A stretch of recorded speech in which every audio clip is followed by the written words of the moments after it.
We live? All right, everyone. Can you hear me okay? I get some updates. Can you guys hear me all right? Morjcast. Oh, shoot. The Morjcast. I will upload that. Actually, I can upload that while we stream. I actually owe you guys 2 Morjcasts, but I didn't get time the previous week. So really, you're just getting 1. So I'll upload that. Okay, I'll upload that, I swear, after the stream. I'll upload it right after the stream. Pinky swear. All right. Mostly it's about the Enies Lobby analysis, so it's mostly extended thoughts on that. Because I think during the chapter reviews, for those of you who don't know, I'll fill you in. The Morjcast is a very special, it's the most special podcast in the world. It's a very, very intimate podcast between just me and a few select patrons who support me. So you can access it to get extended thoughts on all future topics by supporting me on Patreon. To get access to the best and most consistently published podcast in the world. Thank you for asking about the Morjcast. No potato Morj. No potato. Guys, I have not had a potato can in years. Actually, that's not true. Since probably, I want to say, for at least 6 months, I think I've not had a potato can. Granted, I've not streamed that much in recent times, so maybe the majority of streams, the memory of them might be, potato cans. But in general, we've moved on to bigger and better things. Potato cam, that meme, we can put it to rest. There are new memes that have taken its place, such as, oh, the raid will fail. I love these creative comments about how the raid will fail. YCO Davids. I'm just kidding. I fully support raid will fail propaganda. It's not propaganda, right? It's not propaganda if it's the truth, right? It's not propaganda if it's the truth. That's just like a weather forecast. People don't say the weather forecast is propaganda. It's just a forecast. Just letting you know it's going to rain tomorrow. Frank says, I'm a mod because of that meme. Which meme? The potato can meme? Well, we don't have that meme, so does that mean you shouldn't be a mod anymore? Got me thinking. Sayan Desai says, Morj, you look Indian. Yeah, I wonder why that is.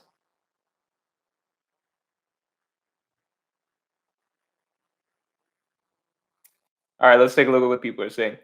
Hitesh Manjlani says, Luffy versus Jack going to happen. Oh, no, I shouldn't have read that one. Guys, we're not here to talk about theories I got wrong. All right, that's you think I just started up a stream on a Sunday afternoon just to talk about theories I got wrong? You think that's why I did this? Just to talk about theories that I got wrong? No.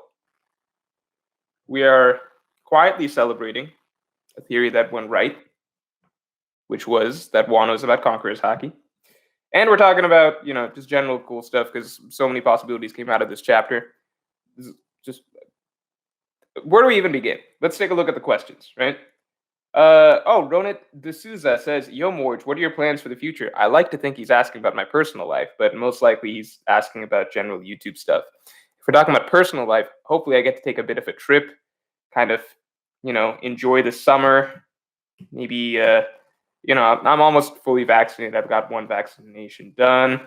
Hopefully some stuff starts opening up when the coast seems clear. Maybe start planning a little road trip with friends. I think my family wants to do a road trip. I know that's what you meant by that question. You wanted to know about how things are, my personal plans are. In general, if you want to talk about the channel, we're very close to 100K. Very, very close to 100K.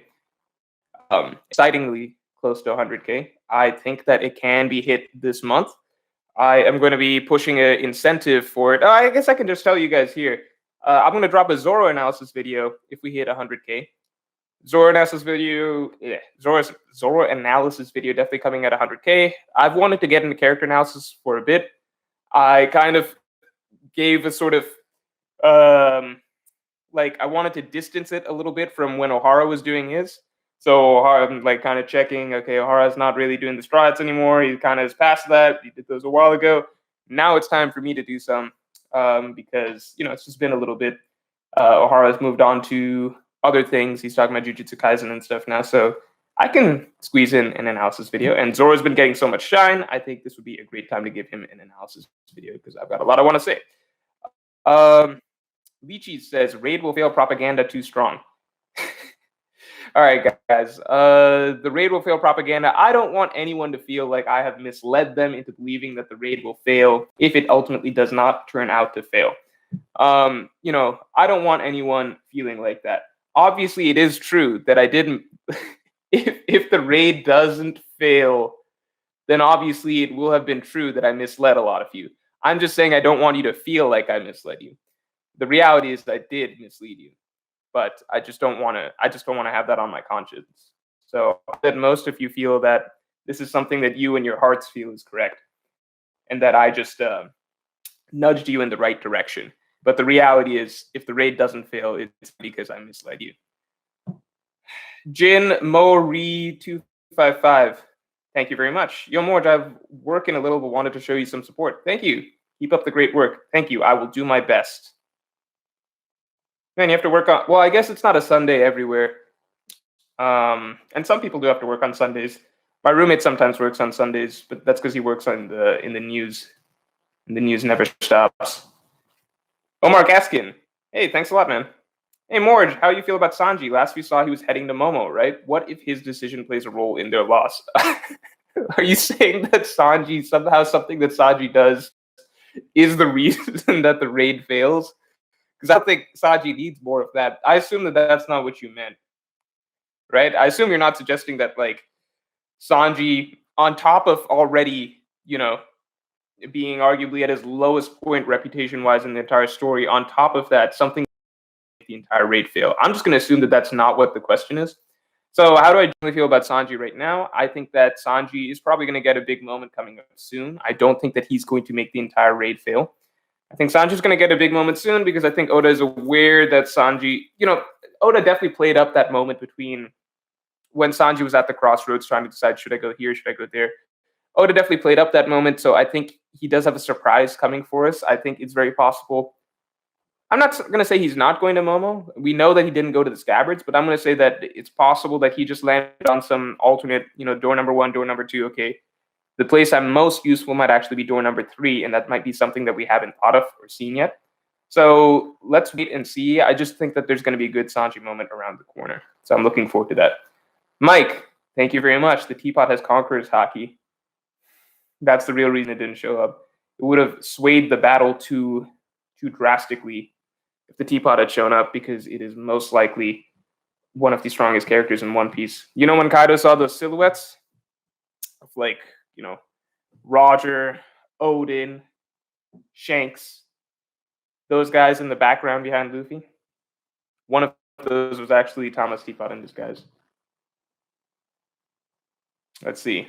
We got any questions right now? A lot of these are statements. I like getting statements too. Like someone just said, Josh Bailey just said, Frankie greater than Sanji. I like seeing the statements. Just don't really have anything to respond to that. I don't think Frankie is stronger than Sanji.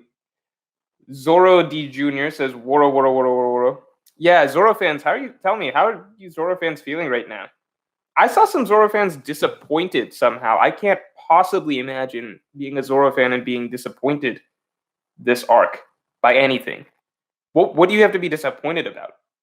I think, like, if you had told a Zoro fan 3 years ago, you gotta always, like, think big picture. If you told a Zoro fan, like, 3 years ago that, look, Zoro is going to be, well, I guess we can go 3 years ago, were we in Whole Cake Island, right? If you had told a Zoro fan then that Zoro is not only going to get to participate in fighting Kaido, which was not on anyone's radar back then. Back then, before we actually got to Wano, belief was that Zoro is going to get to fight the Shogun, something like that. Zoro's going to get to fight the Shogun or King. We knew that there was a character named King because we'd seen Oda's journals. So we knew that the character named King was going to be in Kaido's crew. So the consensus was that Zoro's going to get a big 1v1 in Wano. But the thought was not for most people at that time that Zoro's actually going to get to fight Kaido. That actually didn't start till we were in Wano, and some things started coming up about the idea that Kaido might get, no, that it was Enma, things like that. Once those ideas started coming to play, then the discussion came in that, hey, Zoro is actually going to get to be involved in Kaido, in defeating Kaido. So, like, if you went back in time several years and were telling the Zoro fan that Zoro's going to get to participate in the fight against Kaido, he's going to fight side by side with Luffy against Kaido. That's never happened before against the final opponent of the arc. Zoro's going to get to fight against the final boss for once in the entire series, which just never happens. He's actually going to fight against a Yonko. He's going to block attacks from Kaido and Big Mom combined, and he's going to leave a scar on Kaido. Remember, at this point in time, we all saw that Kaido was this, like, at that point in time, Kaido was this, strongest in land, sea, and air, unkillable creature, stuff like that. Like, if you told people when Kaido dropped from the sky in chapter 795 that, hey, Zoro's going to give him another scar on his body, he's going to be involved in that fight against this dude, people would have gone nuts. So I just don't understand how there's some people on Twitter who are Zoro fans who are like, this isn't enough. This is not enough. I need more. What more? What more do you need? What do you want? You want Zoro to kill Luffy? You want Zoro to be Pirate King? You need him to go back in time and defeat Rocks? How about Blackbeard? If Blackbeard and Akainu team up, do you think that'd be a good matchup for Zoro Endgame? Or do we need a new villain? Someone worthy of his hype? Super Gomesification, thank you very much. Any ideas on who Zoro will 1v1? Yes, if I had to give my best guess, I'd say like King. I do think Zoro needs a heal, like a quick heal. Maybe Marco tags out. Marco could heal him, use up the last of his energy to heal him or something like that, tag out. I don't know, it's a possibility. I do still hope Zoro gets a 1v1. It'd be really weird if he doesn't. Ferocious Cookie says, will different Conquerors Haki have different traits? So my interpretation is that, Ashura specifically is the manifestation of Zoro's Conquerors Haki. So I think that, yes, I think that there's probably like different ways that you could utilize it. Maybe like I like to think that being able to use Conqueror's Haki in a way that that Luffy's using it right now, or Roger and Whitebeard used it back in the day. I like to think that that's the most straightforward use of advanced Conqueror's Haki, where it's coding you. You can attack people without touching, etc. I like to think that's the most basic, and I like to think that there's more to see if it. So, like, Ashura seems like a great example. That seems like something strikingly different than, not strikingly different, but it's just clearly different than what Luffy's doing right now, right?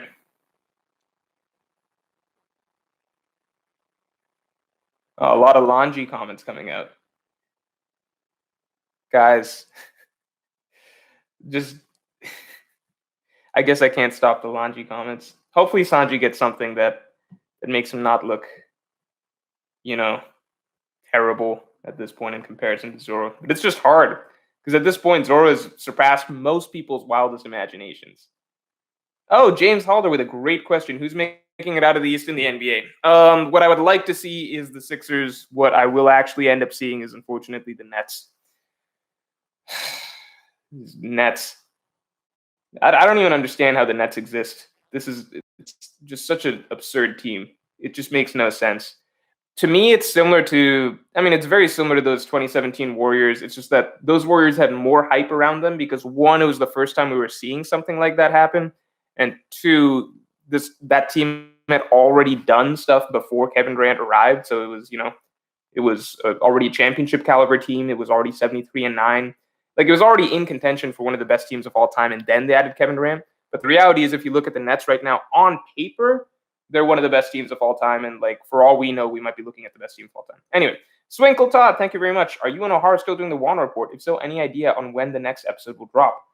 Yeah, I do have an idea of when the next episode will drop. It would be pretty embarrassing if I didn't, huh? I think O'Hara and I, we are still doing the Wano report. Last I talked to him was actually very recently. But the tricky thing is that I was doing a lot last month, and I think the months before that, because I was also trying to find an image finder and stuff, trying to do some new things for the channel. So I've been very busy as of late, and O'Hara's in Japan, and he's also trying out a lot of new things for his channel. So time-wise, both of our times have just been scrunched, which makes it the Wano report. The Wano report is like a luxury that for both of us, if we have free time on the weekends or something like that, let's talk about One Piece or whatever. So the Wano report has been scrunched kind of because that's the first thing that can always go in terms of workload. And it's not that I don't have fun doing it. It's just that, as One Piece becomes more and more part of my job, if it's the weekend and I just don't feel like doing One Piece related stuff at that point, not that I'm not enjoying this stream, but you know what I mean? If it's the weekend and I don't feel like doing One Piece related stuff at that point, then I generally don't feel like doing the Wano report sometimes. It has to depend. Like neither of us want to make it like a chore. So it's when we both feel like doing it. And hopefully we can get one out soon, but I don't know if it's going to be something consistent going forward, which sucks because we did get that, that new banner, that new profile pic and everything like that. And that stuff looks reports every week or something like that. Plus, O'Hara and I, generally at this point, we know each other well enough that, if there's just any, non-One Piece related stuff, we can hop on a call or just message each other or whatever. So, the Wano report is just like an extra thing. Like, okay, do we want to specifically talk about One Piece? If so, let's make a video out of it and talk about it in front of the viewers. Omar Gaskian, thanks a lot. Do you think there's still time for the Marines to show up? Also, do you think Lucci will show up at some point? Do I still think there's time for the Marines to show up? So this is where stuff like the raid failing comes into play. I think that there's a lot of small things that there is potential for in Wano that don't necessarily have to come into play. For example, I think a lot of people believe that Fujitora may be from Wano. I think that may have died down a little bit because we see that Fujitora is not, making an appearance in Wano as far as we can see. But I like to think that, for example, if the raid were to fail, then things like the Marines coming to Wano would be a plot point that can be fit in because suddenly the arc becomes a lot longer. I do think it would be fairly abrupt, or not abrupt, but a little unnecessary for the Marines to arrive where we're at right now if this is the final battle, because what do they really add to the mess? Because in theory, things are lining up. Everyone's getting their matchups and stuff like that. What do the Marines actually add to the current situation, aside from just more characters? You know what I mean? So it would have to be, we would have to open a sort of door to like a new section of Wano to warrant the Marines coming, which is why I like the idea of the raid failing. But keep in mind, it's best not to think in terms of, okay, I mention it because I have to every video. I mention it to let the people know where I'm at, and also because it's a little funny. At least some percentage of you find it funny. I assume some percentage of you find it annoying. But at least from what I'm seeing, most of you enjoy still seeing it being brought up. So I'm going to keep bringing it up just to let you know where I'm at in terms of my predictions and that they haven't changed and such. But yeah, I do think that there's room for the Marines arriving, but it's best not to think in terms of the raid will fail all the time because it just it can sour the current events if you're not appreciating the current events for what they are. So I still think that, but I'm still going to also view it as okay, if this is the final battle, then I would not like for the Marines to come at this point in time. Next, thank you very much. So the question is Fujitora / Kobe versus Hancock.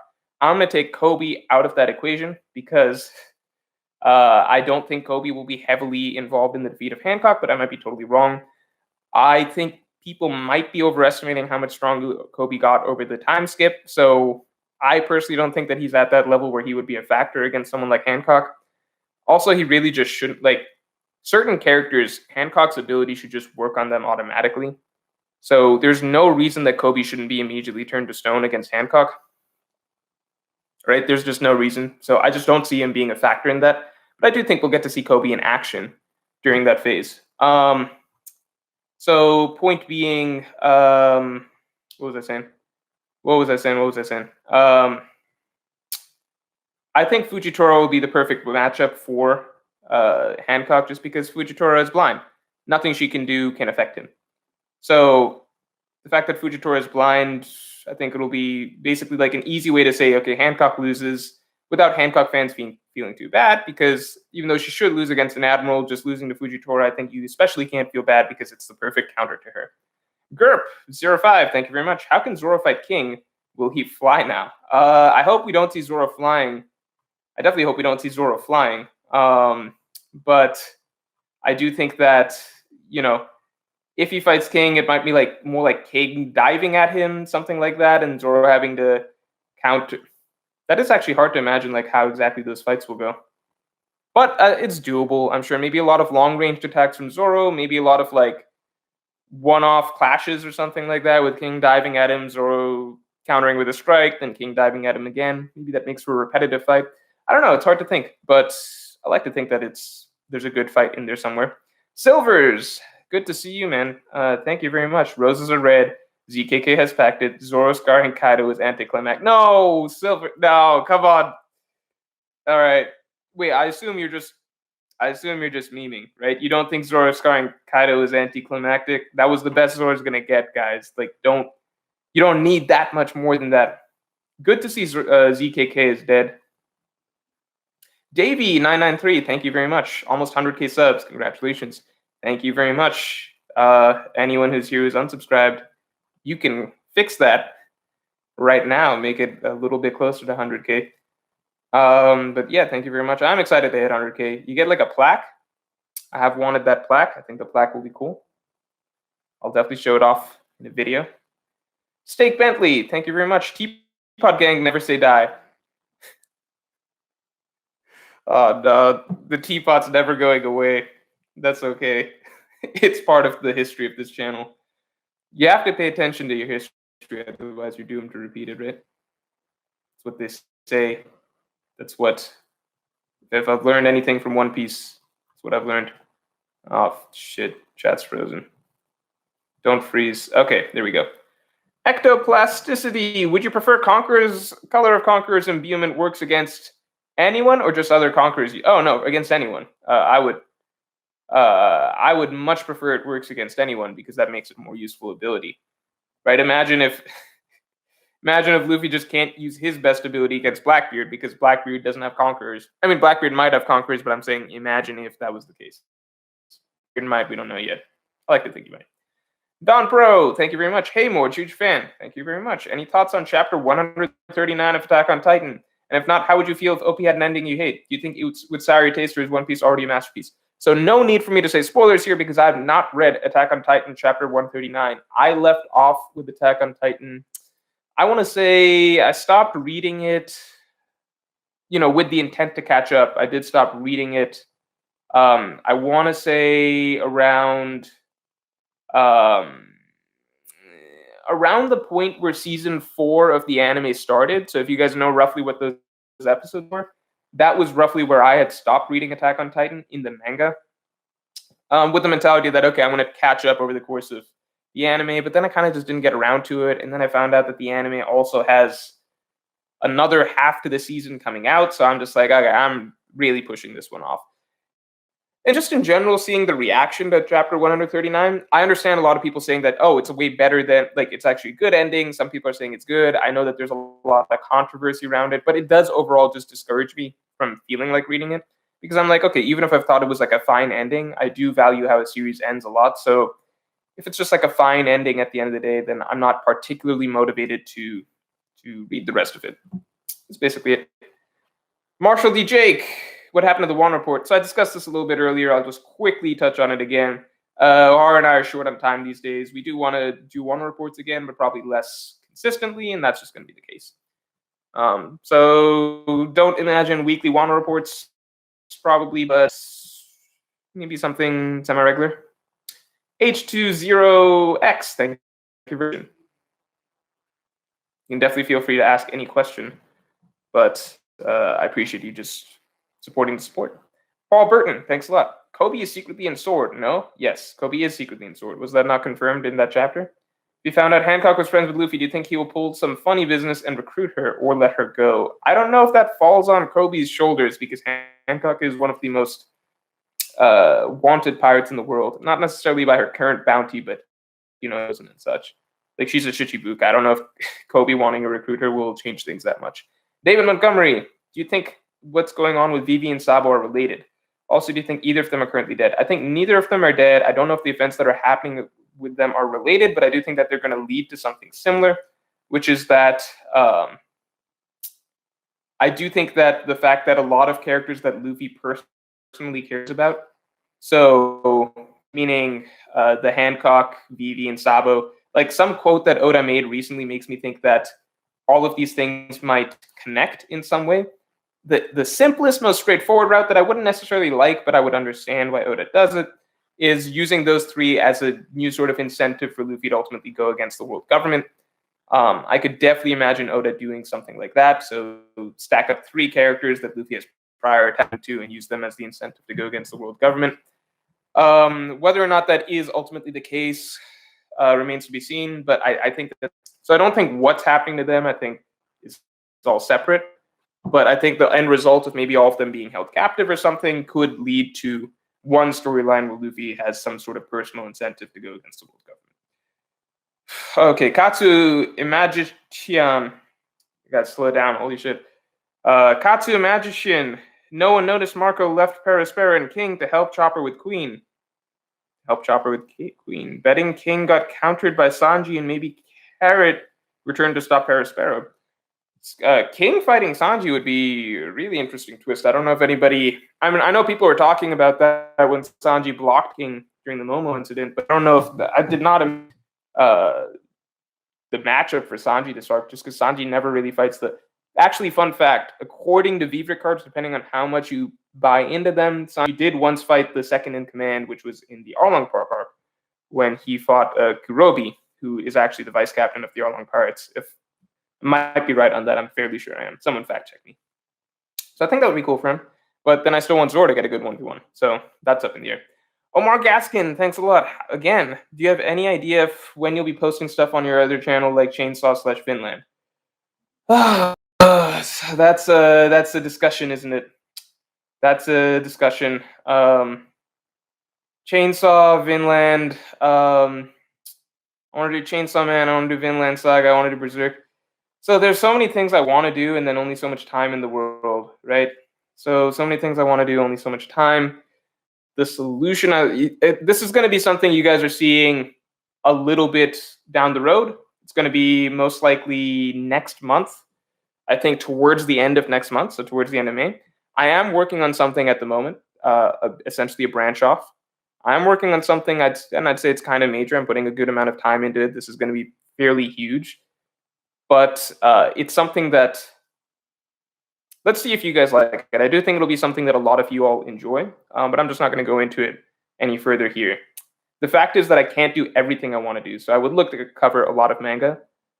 But what I landed on that I think I would most personally enjoy and that I think would be most enjoyable for a lot of you is, like in terms of the content that I can put out, is something you're going to see in about a month. Ectoplasticity, thank you again. I'd much rather Conquerors only works on other Conquerors because I don't want Zoro to beat Mihawk with it. Luffy and Akainu too. It's my main critique of it. So one, we don't know. Maybe Mihawk has Conquerors Haki. That's not confirmed or unconfirmed. And it's just like, just because you have that, I see what you're saying, but it's also just like, I don't think Garp was, like, even if Garp doesn't have Conquerors, for example, the fact is he could still fight against people like Roger. Like, it's just part of your character and part of your strength and abilities if you have access to this other Conqueror's Haki ability, right? Like, your Haki is part of your fighting strength. So, yeah, I think, I don't personally see anything wrong with that, but I kind of get the angle that you're going from. Like, there's just an innate strength that these characters have that certain other characters are going to be missing out on. That's basically it. Like, some characters have more talent for Haki than others. Conqueror's Haki, I guess, isn't really as much about talent, but I think it does fall under the same sort of umbrella that, like, if Sanji's just better at observation or something like that than some future opponent that he's up against. And so, or like Katakuri can use Future Sight and Luffy couldn't use Future Sight at the start of their fight. So yeah, that's an advantage Katakuri has that Luffy didn't, but it's also just an ability that, that's just part of what makes him strong. So I think it's okay. To me, at least. Yeah, I hope that's satisfying. Mesta Yoku, what do you think Karabo's up to? Do you think he'll show up during the raid, or is he just chilling on the mainland? Karabo, I forgot. One of the other main reasons that I believe that the raid might fail, because that Karabo plotline should go somewhere. I believe it should go somewhere. So Karabo. I don't know where he's at. I don't think he's part of the fight because we haven't seen him anywhere. But if he's chilling on the mainland, how would he even come into play in this storyline? Like, how would Big Mom and Kaido come into contact with him? I don't know. But I don't think he's part of the fight because we haven't really seen him. Fetty Spaghetti, nice name. Thanks a lot. Do you think that Nami will get Zeus back? 100%. And she could use it against Ulti in page 1. I would like to see her use it against Ulti in page 1. It does seem like she's set up to get it back because they kind of isolated Zeus and put him in a box. And I think Trafalgar Law should have it right now. Trafalgar Law is going back downstairs, so you could just hand it off. Some other questions. Mystical Rome, thank you very much. What do you think about Marco healing Zoro and potentially Zoro fighting one of the Yonko? Oh, yeah, that's something I mentioned like a minute ago, maybe 5 minutes ago. I do think that Zoro versus King is very doable if Marco, because Marco's getting a little tired to, tag out and be like, okay, Zoro, you take the floor against King. I think that would be, an easy way to set up that fight.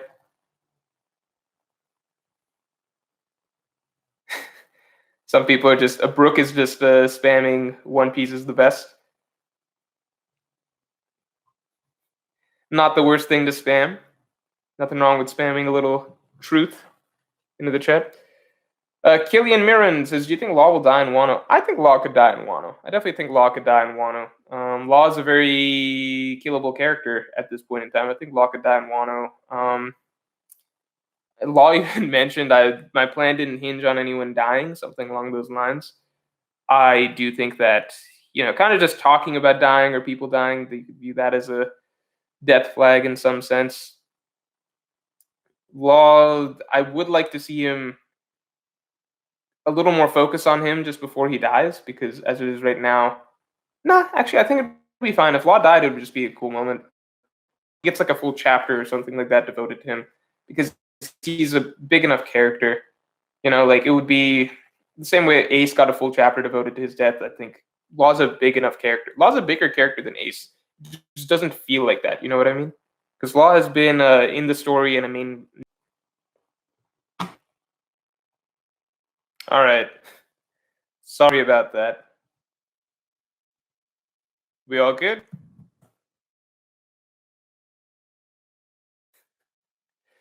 I'm sorry about that. So that half of the stream just died, but we're gonna just keep it going here. So lesson learned for me, I tried to refresh the stream, which is just not the answer.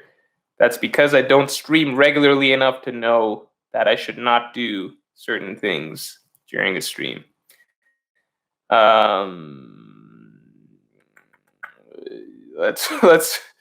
Let's try and get back up to where we were, which was nearly 1,500. So we're starting from the bottom again, but that's okay. I assume most people will find their way to this stream. If they don't, then that's a shame. Where's Aslan at? I hope Aslan comes back because I have to respond to what he was saying in the middle. I don't want him thinking that I ended the entire stream to avoid his question. His question was something like, Morj, I said that Chopper would fight Queen. Something about Chopper fighting Queen, and that I said that Chopper was too weak, and that then I was wrong. I disagree. There's no way that Chopper could fight Queen, although Chopper definitely did harm Queen with, he made some blood come out with that punch, right? People underestimate Monster Chopper. Monster Chopper's pretty strong, but there's no way he's fighting Queen. That's just crazy. That's just crazy. There's no way Chopper's fighting Queen.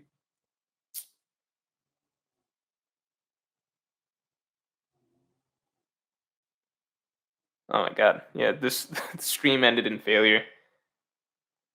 Yeah, the stream ended in failure. What is the change in weather Kid and Killer notice? What is the? I think that's just Big Mom making a new homie, right? I think that's just Big Mom making a new homie. That's what it looks like to me. Mosh TV, Zoro will die in Wano. No, there's no way.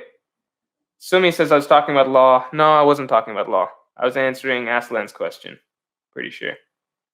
Terrence Bernard, unless I cut out before I got to that point, I don't know if you guys saw me starting to talk about Chopper versus Queen, but that's what it was. It's not happening. No way Chopper's fighting Queen. But I will say Aslan, I suppose, was correct. I don't remember this, but it sounds like Aslan was correct that Chopper was able to harm Queen, if that's what Aslan was saying. Terrence Bernard, thank you very much. Would you consider the raid failing if Straw had successfully beat Kaido and Big Mom, but ambushed by CP0 post Onigashima? No, because that's just not what I mean. I mean that's in their main goal of the arc, I believe that they should fail, or they will fail partway. But, whether or not that happens, we'll see. Who else in the Straw Hats might get Conqueror's Hockey at Morj? I think Usopp is the last candidate that could get it. I like to think Usopp will get it. No, it's so weird. No, it kind of makes sense that Usopp could be written to have Conqueror's what happens, because I do think Usopp will die, so I think that if he gets Conqueror's Hockey, it'll be basically at the end of his life. I don't think that's the case, because like,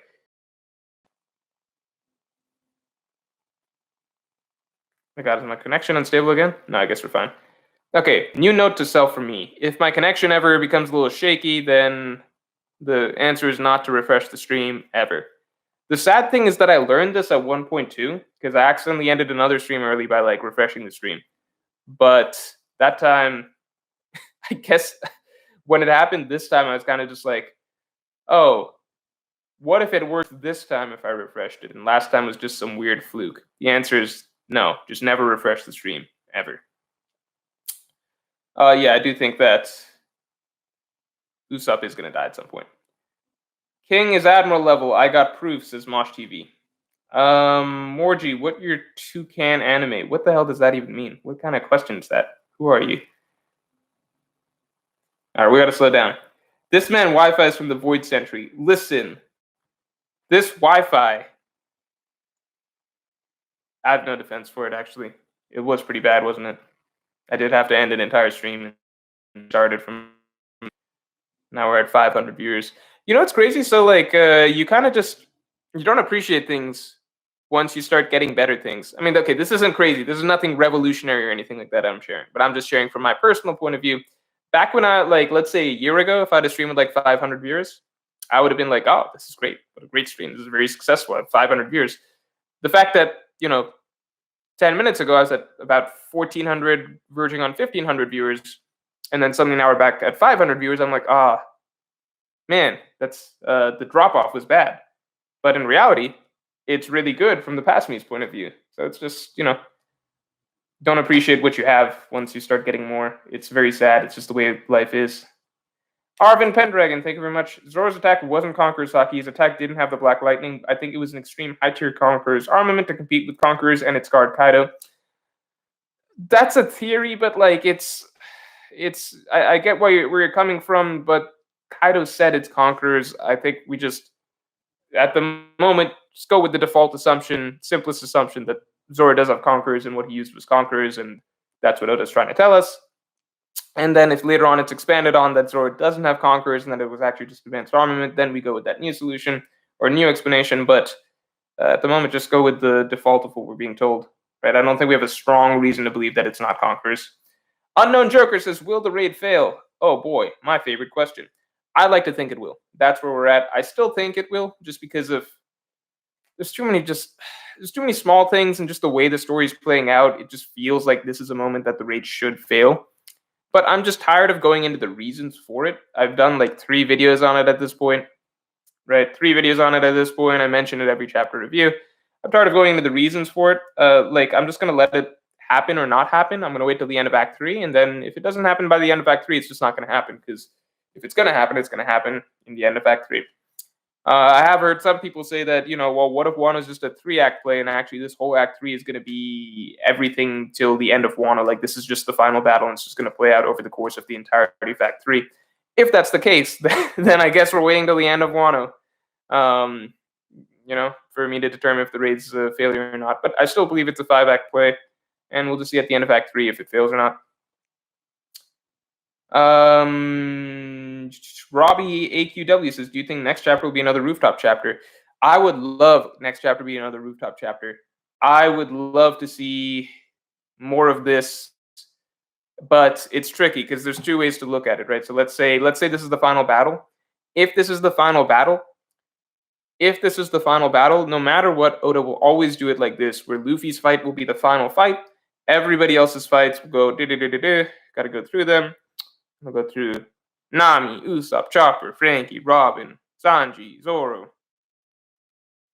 Brook, throw him in with Robin, etc. And then let's say he's got to fight, Kid versus Big Mom. Does Law get somebody? Did the Scabbards get somebody? We got to go through all these individual fights, meaning most likely my guess, let's say this is the final battle, then my guess would basically be Luffy versus Kaido. We get a little bit more of that next chapter to kind of just give the establishing shots that, okay, this is gonna start and it's gonna just be taking place over the course of the rest of the matchups, and we're gonna cut back to it at the important parts or whatever.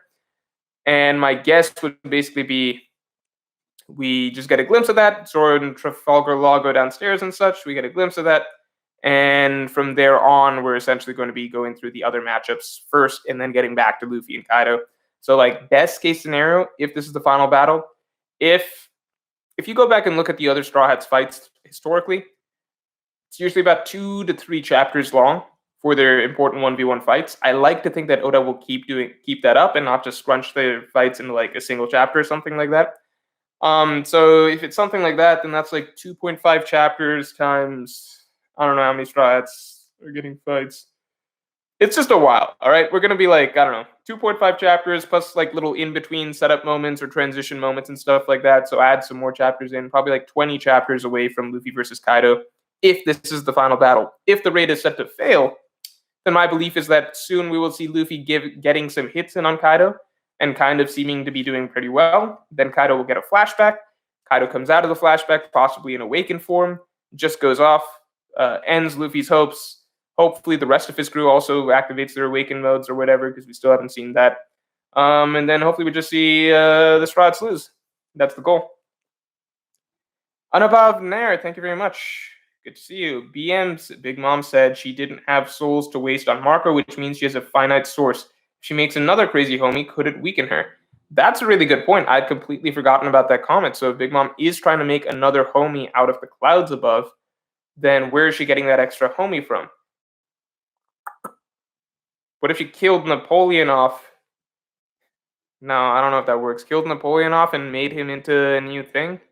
I don't know if she would do that, but it's difficult to say how Big Mom would go about doing that. It is interesting that she said that against Marco. I hope that is addressed, like how she's just going to make another homie. Xylem, thank you very much. Off topic, but considering the strength of the Revolution Army members, how strong do you think Dragon is? I've always had a fascination with him. Listen, Xylem, that's not off topic. This is a One Piece discussion. That is completely in the realm of the topic. Off topic was that question about who's making it out of the East in the NBA. This is a totally on topic question. Considering the strength of Revolutionary members, how strong do you think Dragon? Okay, I think Dragon is probably, he's whatever you want to say Yonko level is, Dragon's that. That's my opinion. I think there's no way that Luffy's father is not one of the strongest characters in the entire series. Yeah, I think he's just up there with whatever you consider top tier in the series to be. That's basically all I've got. I don't think he's necessarily the strongest character in the world. I generally don't like it when a series has it set up that, like, oh, the main character's father is the strongest character in the world.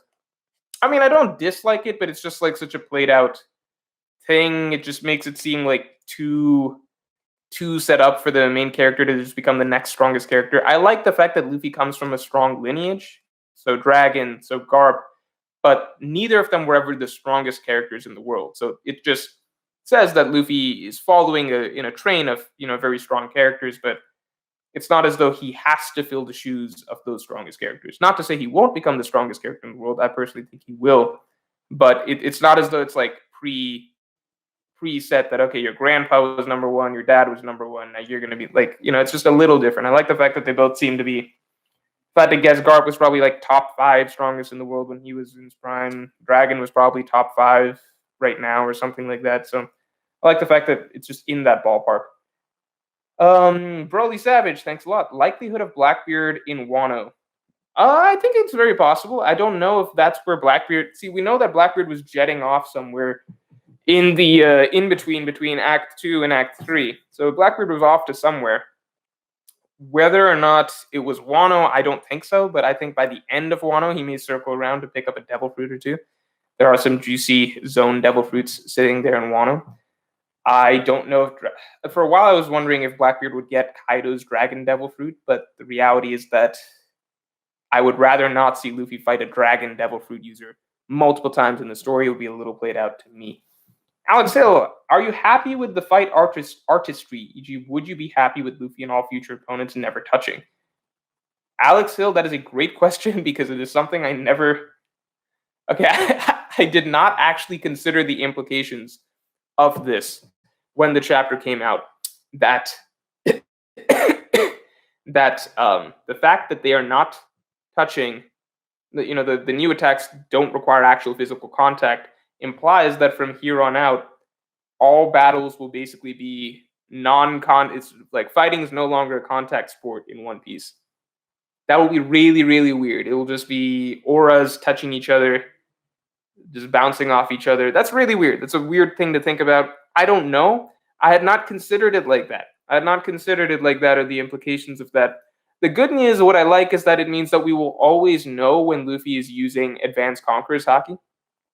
We'll always know when Luffy is using Advanced Conqueror's Haki because we will see that the attacks aren't touching. Whereas before, whether or not Luffy was, like, as we learned about Advanced Armament Haki,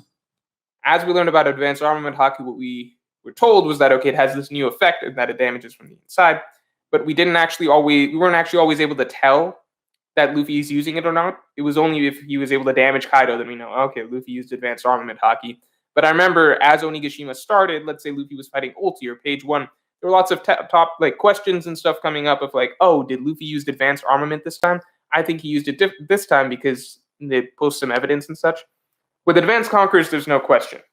And it's not as though they will always be using Luffy will always be using Advanced Armament. Sorry. It's not as though Luffy will always be using Advanced Conqueror's Haki every time he fights, because you can see, for example, when Kaido and Big Mom clashed, they weren't using Advanced Conquerors. Wait a second. Yeah, when Kaido and Big Mom clashed, it wasn't like they were using Advanced Conquerors, because it's not like their moves weren't touching the same way Roger and Whitebeard's were, right? So it's not like everybody at the top level is always using Advanced Conquerors. You got to put in a little effort to do that. So I don't think all of Luffy's attacks from now on are just not going to be, showing contact. Zero Senpai, has Wano lived up to the action of Marineford for you? It's just different. Wano is like actually fights. Marineford wasn't actually fights. That was part of the hype of Marineford, actually, to me, that it was a lot of skirmishes and a lot of glimpses of fights. It's just getting glimpses of really cool matchups on paper. Like, oh, Marco is fighting with Kizaru for a couple panels. Oh, Mihawk is taking a swing at Whitebeard right here. Oh, like Doflamingo and Jozu are doing some stuff over there, right? So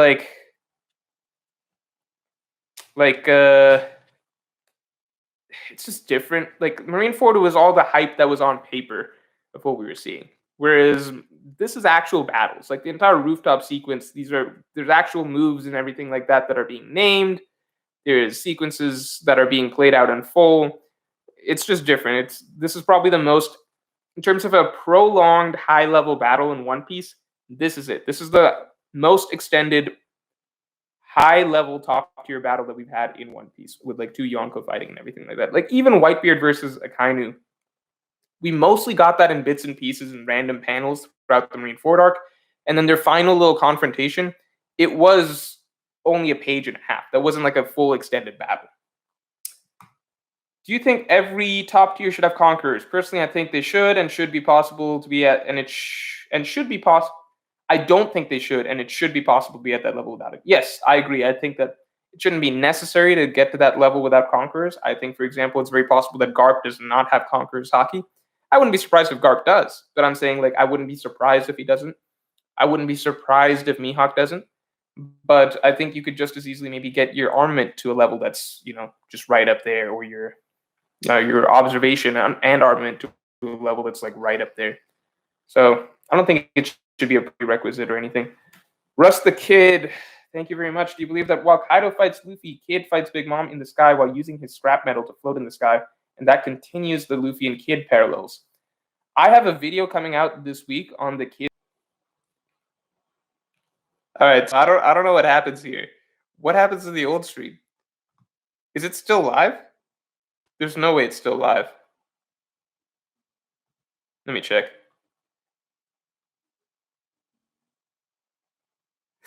Can I watch the old stream while I'm streaming this? There's just two streams? It's still up. All right, great. Let the people Let the people know to switch over to this new stream.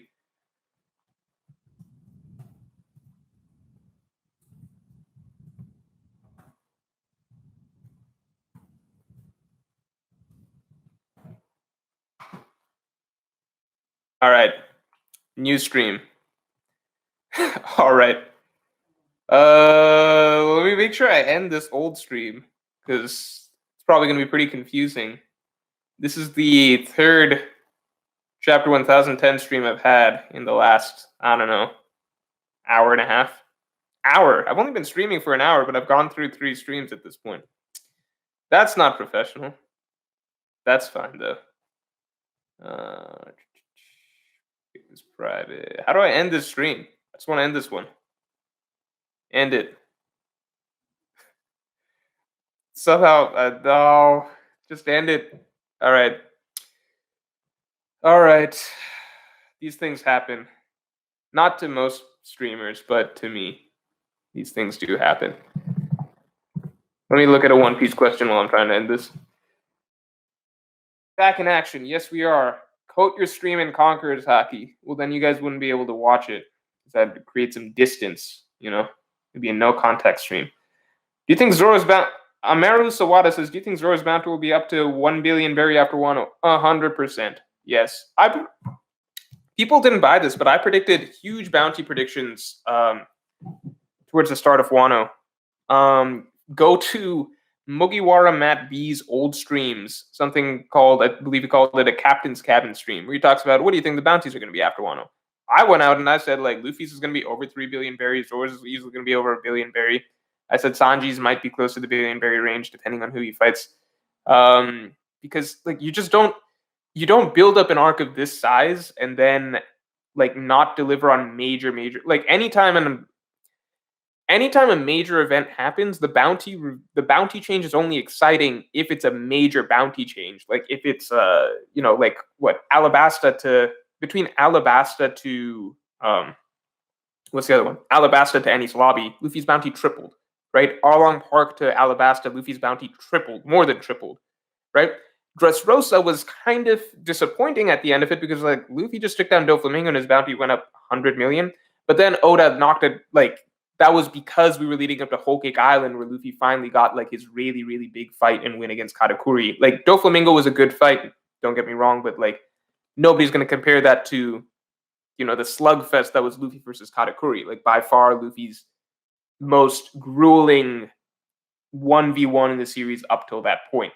So Whole Cake Island was when Oda was like, okay, now it's time to triple it again, right? So that's just how bounties are more exciting when it's a large jump. Oda's not going to, the entire New World has been leading up to Wano. It's not going to be like, oh, Zoro went up to 600 million berry or something. Like, no, that's not exciting storytelling. If you set up a storyline of this magnitude, where they're taking down a Yonko crew, Zoro just cut Kaido, for example, the bounty jump is going to be huge. Probably one of the biggest bounty jumps we've had in the series. People were surprised when I was saying Luffy's going to have a bounty over 3 billion berry. I think Luffy could have a bounty by the end of it, depending on how strong he is by the end of his Kaido fight. I think Luffy could have a bounty of 5 billion berry. And that's not if you think that's crazy, look at the bounty jumps in the past in major instances like this. They've all been by orders of magnitude, triple, more than triple, things like that. You just don't set up a storyline like this only to bump it up like, oh, another billion berry or something like that. That's just not, it's not exciting storytelling. But Luffy, they would have to really earn it. So there's more that needs to be done to warrant that. But again, we're not even in everyone's final matchups yet, and it's already like Luffy's getting shadows of Whitebeard, Roger, Shanks, Odin behind his head. You know what I mean? The implications of how major this whole thing is going to be for him in terms of growth are already there. This is a huge, huge, huge event. For anybody to think that his bounty is not going to be ridiculously high by the end of this, you got to look at what we're seeing, Let's take a look. Kosuna Koizumi, how can rookie Yonko Commander Zoro have bounty on par with Katakuri? I mean, I think it would be higher than Katakuri for sure. higher than Katakuri's for sure, because it's not about. You can say it's like a rookie Yonko commander, but you also have to look at what's actually going to be accomplished by the end of it. If Luffy's crew takes down two Yonko, like essentially ends two Yonko empires over the course of this, that's going to mean a lot more than, for example, Blackbeard pirates, when they became Yonko, that was from taking down Marco and the remnants of the Whitebeard pirates. What Luffy and company are doing right now is on a totally different scale. So it's going to come with a much different bounty increase. Like, would you even feel satisfied if, let's say by the end of this arc, I'm not going to go into scaling, right, in terms of like how you would compare Zoro to Katakuri right now. They obviously have very different strengths. I'm not going to go into scaling like that, but how would you feel like, let's say hypothetically, by the end of this arc, Zoro's shown some crazy stuff to the point that, oh, now he's mastered Ashura, now he clearly can damage any top tier opponent in the series or something like that, and then his bounty is lower than Katakuri's or something. Like, it's just not. It wouldn't feel like the bounties are meant. The reason we have bounties, besides giving us a sense of understanding of people's different status and reputation in the world, the reason we have bounties, you have to understand like why the author wrote that in, is largely to give a sort of feeling of satisfaction and accomplishment, right? That for readers getting to see the protagonists get rewarded with a major bounty increase at the end of the day, that's meant to give the reader a sense of satisfaction, or like kind of putting a stamp on the accomplishments that they did. You understand what I'm saying? It's not like some sort of carefully thought out logical thing of like, now I'm going to calculate that, okay, well, Zoro's only been a pirate for this many months and years, and he's only been in the New World this long, so his feats are up here, but in terms of status and renown, it should be right. Like, no, that's not it. The reason bounties are in the story is to create hype moments and exciting moments. It's not exciting if, you see Zoro blocking Yonko attacks, combined attacks, scarring Kaido, doing stuff like that, and then getting a 800 million berry bounty because that's logical. Because we're just past the point of that being an exciting bounty for him to get. That's like lower than Cracker's bounty. Omar Gaskin, thank you very much. Hey Morj, just curious, what do you believe in religiously? So I was born. Okay, we're gonna try and stay away from questions like that, but I will answer that one. I was born. I guess I was technically kind of raised Hindu, but my family's not that Hindu, and mostly I'm atheist at this point. I'll say agnostic. Right? The pirate hero. Thank you very much. Queen has exactly 1 billion higher bounty than Zoro. In my opinion, I doubt this is an accident. If King has 10 more, his bounty will be 1 billion higher than Sanji. The joke about this, but then King versus Zoro, Queen versus Sanji. It's a good, it's a good point. I didn't actually think about that. Enter a name. Thank you very much. Prediction for Garp's storyline at Final War arc. I would love, and I've said this before, and nobody has agreed with me, but I would love to see a scenario where Garp has to fight Sengoku. I would love a scenario where Garp is how do I say this? Garp has maybe joined he's switched over or something like that to join with Luffy and the protagonist side. He's realized it's right to fight against the Marines, something like that. Better. Obviously, this is just by the gist of it. Okay, let's say Garp is fighting alongside his family. Okay, I would love to see Garp come up against Sengoku. Not because Sengoku is evil or something like that, but just because it would be an interesting clash in terms of two lifelong friends, both just, it's probably a similar set of morals, but just finding themselves on differing sides of the battlefield. I think that would be really, really interesting. I think it would be interesting to see who can convince whom of what the right route is to take. You know what I mean? Like, it would be a very emotional battle for both those characters.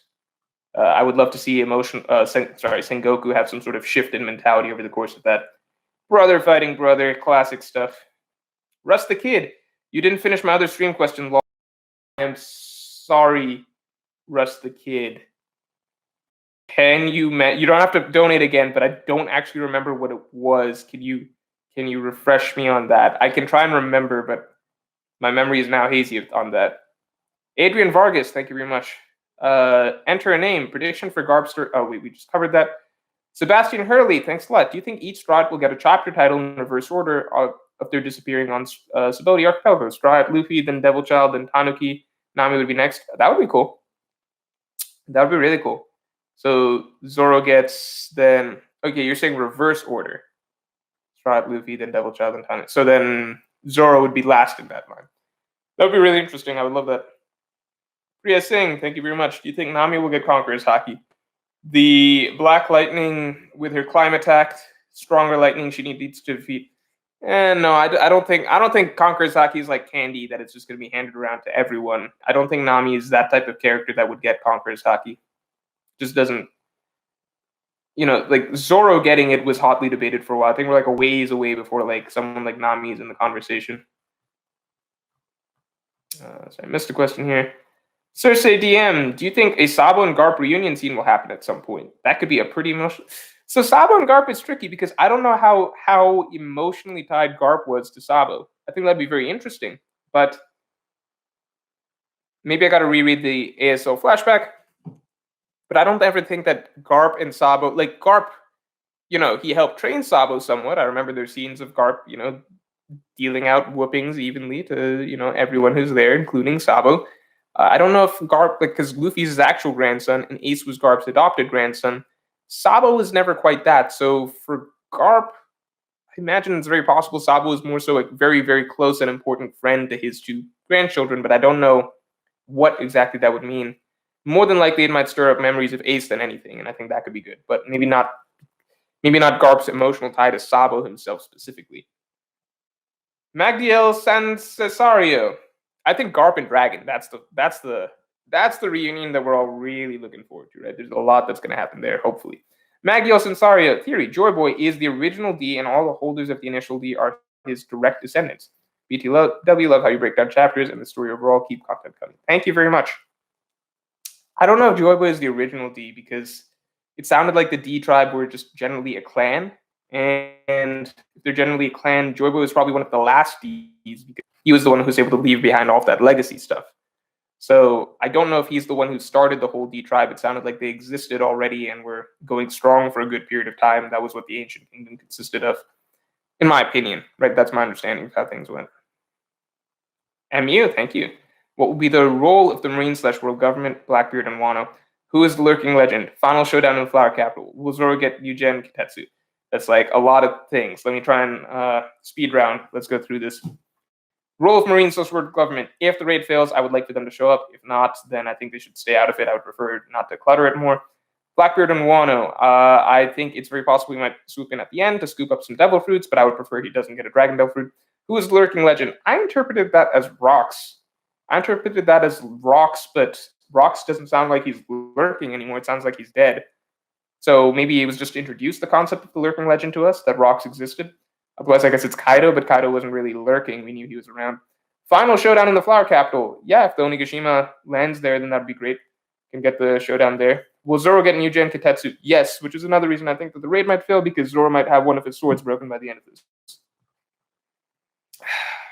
Ricken. Watch Zoro and Sanji have the same bounty post Wano. I don't think that's going to happen. I just don't. Like, it's hard to imagine. Sanji would have to put in work. A lot of work to warrant whatever Zoro's bounty is going to be at the end of all of this. I think Sanji will get a healthy increase, and I think Sanji's got some good moments ahead of him, but Zoro's on some other, like, the stuff that Zoro's done the last couple chapters, like, the most diehards. I can't imagine any Zoro fan with like any level of rationality saying before this stuff started, if at the start of the Wano arc saying that, yeah, I'm confident that Zoro could tank, like he could hold off an attack from Kaido and Big Mom doing some of their strongest moves at the same time. So like the stuff that Zoro's gotten out of this is so ridiculously high already. It's just hard to imagine things being, different. I mean, like Sanji doing things to really, really catch up. But I think Sanji can do stuff to put him in the ballpark, Sam Kakar. Oda won't give advanced Conqueror's Haki to Kid. I think only Luffy will have advanced among the supernovas, except Blackbeard, just like Shanks.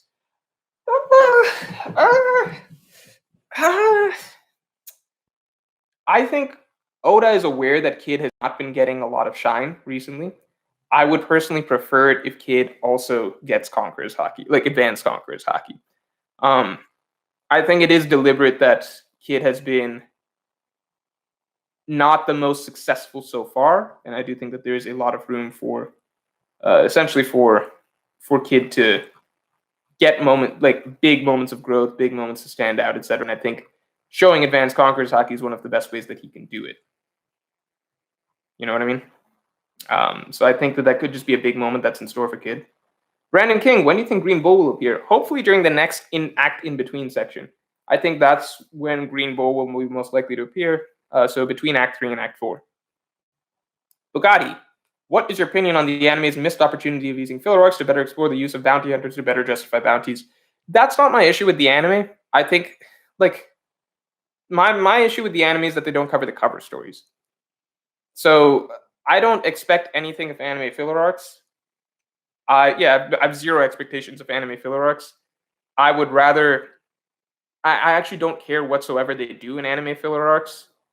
I just don't look at them. I don't look at the anime in general recently, but I would. It hurts me that I can't watch the canon parts of the anime anymore because they don't take time to do filler arcs. Like, just make up whatever you want for the filler arcs. They're filler. Just give yourself enough time that you can then pace the actual episodes properly. Make up how, I understood that Naruto got lots of complaints because of the amount of filler that went into it. But I didn't watch Naruto in the later games, but I still just never understood. I was like, why are One Piece fans so proud that they don't have they always make fun of Naruto as 50% filler episodes? I'm like, why are you guys happy about that? It's so much better to just get 100 episodes of filler and then get 100 well-paced normal episodes, rather than just get 200 terribly paced normal episodes. Filler arcs, just make them however bad they need to be. Be as lazy as you want with them. I don't care. Just do whatever you need to do so that you can properly pace the stuff that matters. I don't know why there's a sense of pride that Naruto had so many filler episodes and One Piece doesn't. It's yeah, that's worse. You would rather have more filler episodes and then more properly paced normal episodes than just exclusively badly paced normal episodes. You know what I mean? So I don't know. Stuff like Bounty, I don't know why I went off on that tangent, but it's just something I've never understood. I don't care what the filler arcs are. Maybe it can be bounty hunters and stuff, but the fact that the anime could use canon material like cover stories and instead flesh that out and make those into filler arcs, but instead will come up with 2-episode, 3-episode long filler arcs that are bad and then just terribly pace the actual series, just really, really bothers me. It's just the worst of both worlds. It's the worst way to do everything. You have canon content you could use to create filler arcs. Don't use that. You make up your own filler arcs, which are bad, make them really short, so it's almost like there's no point. And then you just terribly pace the actual canon content that matters so that no one can enjoy One Piece anime. Anyway, ectoplasticity, thank you again. I'm harping on it, but I think Conqueror's Haki only works on other Conquerors because of the Black Lightning only being present in Conqueror's clashes, harnessing an auto reaction. I see what you're saying, but I also understand that that's something that you would prefer, that it only works on other Conqueror's users. I think it's something that just needs to be fleshed out a little bit more, and then we'll be able to see. But I'll give point to you that you are right that so far we've only seen Conqueror's Haki work like that, like Thunder Bagua and stuff like that, between Conqueror to Conqueror users. So maybe you're right. I just don't think that there's much to suggest that at the moment. Ninerbot, it'll be very disappointing if the raid doesn't end in failure. Repeating plot points like Luffy says he'll beat Kaido because of civilians. This will be the dozenth time if the raid doesn't. It'll be very disappointing if the raid doesn't end in failure. Repeating plot points like Kaido because of civilians. Yeah, no, I agree. I'm on board with you, Ninerbot. I've been saying this for a while. I hope the raid ends in failure. Zachary McCoy, thank you very much. Who's a character that you had high expectations for but disappointed you in the end? You want me to say Kid, but I'm not gonna. I'd say Jack, but I won't say that Jack is the end, right? There's still more we could potentially see of Jack. There's still more we could potentially see from Jack. I won't say this is the end for Jack, but I do think that Jack's hype from his introduction was something special. I do feel like we've missed out on some of it since then. I think his height was at his introduction. The potential was through the roof, and then since then it's just gone down. Bastiano T, from chapter 1000 to 1010, Oda's been quietly hyping Luffy while Zoro did the flashy stuff. Luffy versus Kaido 1v1 is a battle of will between two beasts. I'm on board with you. I like that description. Papadix993, If it's Luffy Yonko level now, asking to settle an argument. Well, there's no one you can ask that can give you an actual, like, people can give you their opinions. My opinion is I need to watch how the rest of this fight plays out. That's pretty much it, because, you know, for example, there are plenty of times Luffy can get hits in against, like, if you want to say, like, let's compare to like Luffy versus Katakuri, for example, right? There are moments just over the flow of a fight that, you know, because it's a story that's being told over the course of the fight. So when the main character has a revelation or some sort of moment of understanding or something like that, you want to show that by suddenly giving the main character some good moments. So we just had that with Luffy. For example, if we're comparing to Katakuri, right after Luffy figured something out, after the Merienda moment, and he's like, I know how your observation hockey works now. Right after that, Luffy was actually able to get in some hits and some damage on Katakuri that he couldn't before, right? So in that moment, Luffy did look pretty good. But shortly afterwards, we were shown again that, okay, Luffy is not yet at Katakuri's level, because then it was time for Katakuri to get his own back and get his, you know, fighting stuff in shape again, right? So is Luffy Yonko level? I mean, as of last chapter, it looked pretty good. He got some hits in against Kaido. But similar to Katakuri, we know that there's much more to go. So is Luffy Yonko level at this moment? Maybe not. Maybe not. But could he be by the end of the fight? Sure. But I wouldn't take this moment in isolation to say that, oh, Luffy's Yonko level. For all we know, you know, he's still got a good ways to go. Maybe Luffy even goes gear 4th with Conqueror's Haki next chapter. And if Kaido, you know, now he's in the ring with Kaido by himself, maybe he doesn't do as well as we might expect from this chapter. So there's no way to settle it. Like, you can't settle an argument over that. You just got to read and see. Devon, do you think Hell's Memory is Conqueror's Haki? No, I don't think so. It's my straightforward answer. I know it's probably not what some of you want to hear, but that's just, I don't think that's something that's different. Strife! Wait, Strife, you were a mod this entire time?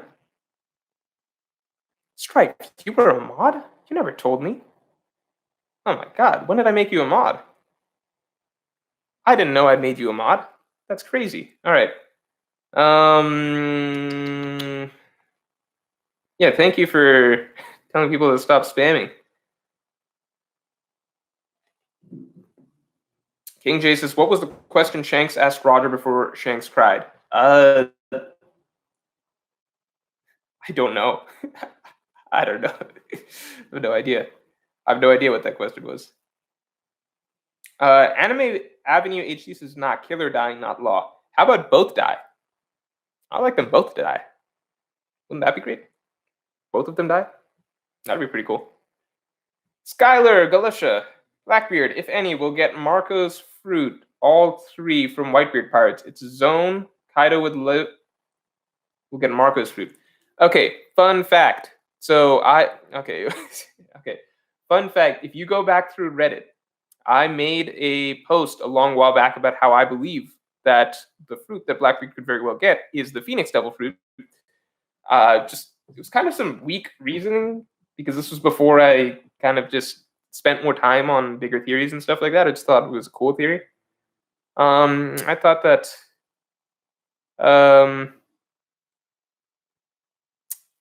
yeah, I just thought it's possible that that could be the case.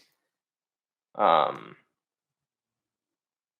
just don't know if Marco would get the Shadow Devil fruit. You know what I mean? Or the Phoenix Devil fruit, because it would feel a little repetitive, considering that Blackbeard has already beaten Marco, is the thing. So it's like, would he have to take him out again? Like, what's the deal? Like, would he have to do it multiple times, essentially? Might have to end the stream a little bit. How long have we been going at this point? We haven't been going like long. You know what I mean? Like, we haven't been going a long time, but we have it's a little hard to tell, just because, you know, like, the stream is shut down a couple times. We can go a little while longer. Van says, what is the meaning of life? Meaning of life is what you make of it, but in reality, there's not really any meaning, is there? kind of just here, and then we die. Captain FaZe, thank you very much. What are your requirements for the raid failing? If Kaido beats Luffy and drops Onigashima and Wano, but secondary fights continue and transfer to different regions, if Wano along with Luffy's rematch, did the raid fail? Okay, yeah, that's a good way to ask. I'd say simple metric is so you're asking if it's like a Luffy versus Crocodile round 2 situation. Yeah, simple metric to me is basically if it all finishes this night, essentially. Like, you know, obviously if the battle, like if it all finishes in one continuous battle for the most part, like if all of the Strides win their secondary battles, but Luffy just needs a second go at Kaido at the top, I would consider it to have not failed. I'm saying literally en masse, the alliance loses.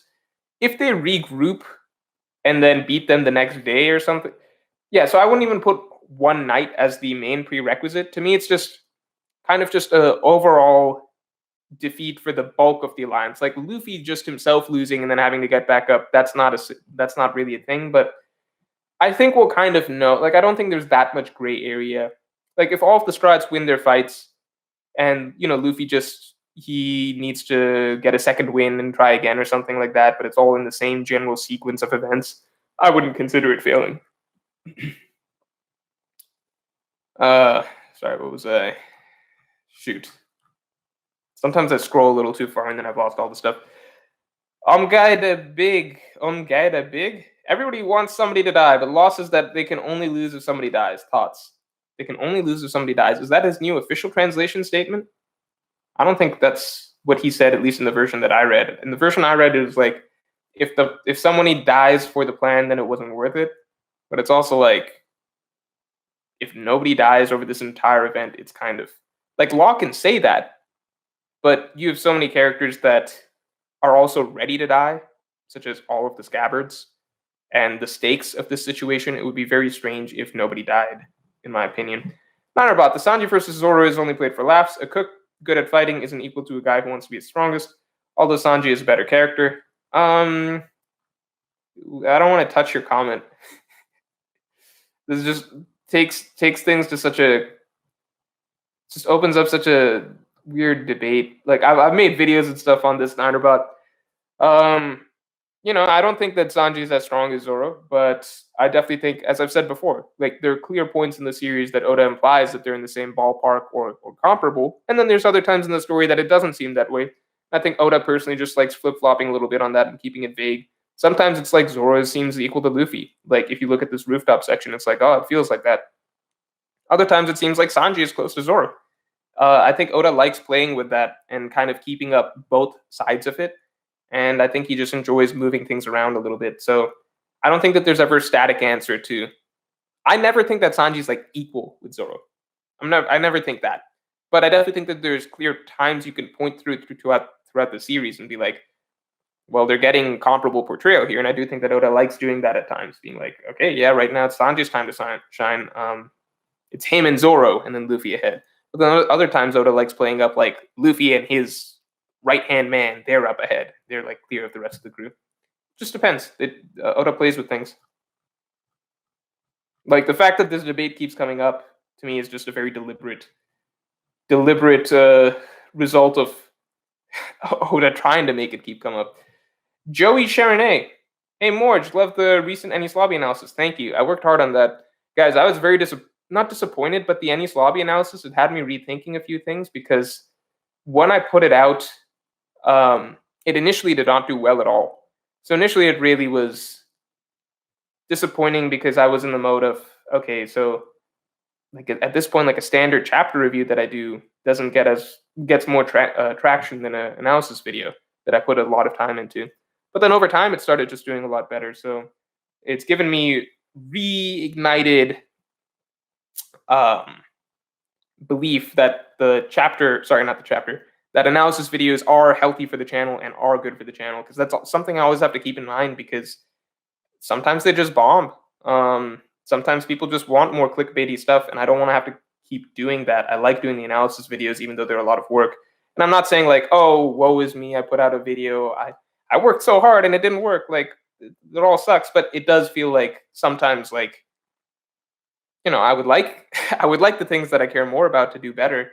I do have to face the reality that that's not what appeals to everybody, and sometimes people would just rather click on a thumbnail of, I don't know, Luffy and some new power up or whatever, and that's just the way it is. But I like the fact that the Ennis Lobby video, something that I put a lot of time into, did actually start trending and getting the attention of a lot of people over time. It does feel good that something you worked hard on does pay off in some way. And that there are, because you don't want to work really hard on something and then nobody just watches it because it feels like I'm talking into the void at that point. So the Ennis Lobby video, I'm happy that it did. Like, I don't need it to do better than the chapter 1010 chapter review. Like, it's just not going to. I understand that. Immediately, right?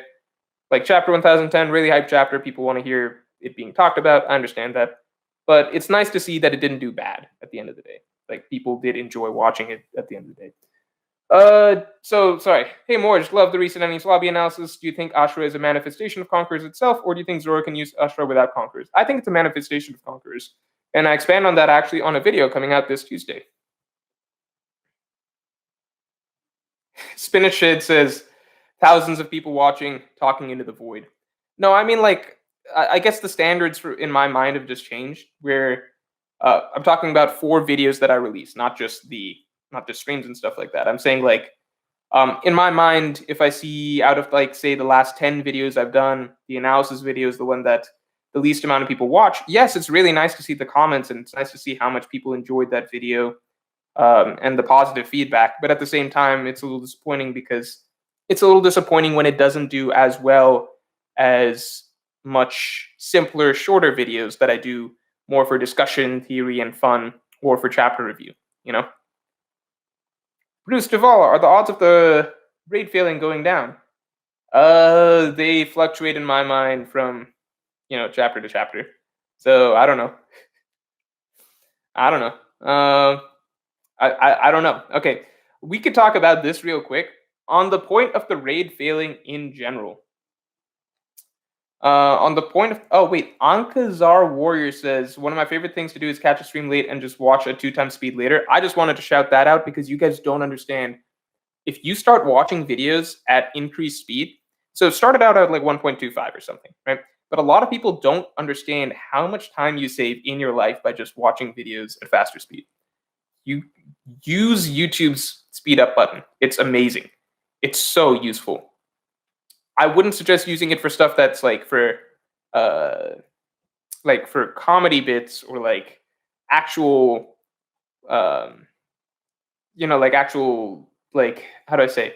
I wouldn't suggest it for watching like clips of TV shows and stuff like that, like things that you actually need to follow like the pacing and stuff for. But for anything educational or informative or discussion based or theories, like watch my videos on 2x speed. You will save so much time out of your life. You don't need to be watching me for all that much time. Just speed it up. Just, if it's a 15-minute video, watch it for 7 minutes. It's so useful. You save so much time. What was that? I was going to talk about the raid failing. Let me address these 2 things real quick. Ayub Ben Shaita, thank you very much. Hey Morj, I think long videos do worse initially because people want to set aside time to watch them. I had never thought about that. That's a great point. Also think Zoro's main role is done in the raid. No, I think Zoro's going to get a 1v1 because assuming the raid doesn't fail, I think Zoro's going to get a 1v1 because Oda always just gives Zoro 1v1. It just doesn't. It's impossible for Oda to give everybody else a 1v1 and not give Zoro 1v1. But Ayub, that's a great point. I like when I hear stuff that sometimes people will give me advice on YouTube.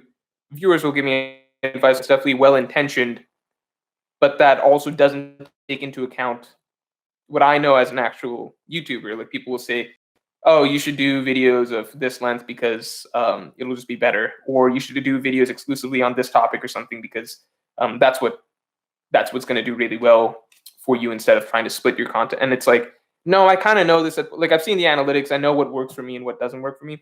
But stuff like this that comes from more so the perspective of you as a viewer, long videos might do worse initially because people want to set aside time to watch them. That's something that I just didn't think of, and that's a great point. That's really helpful.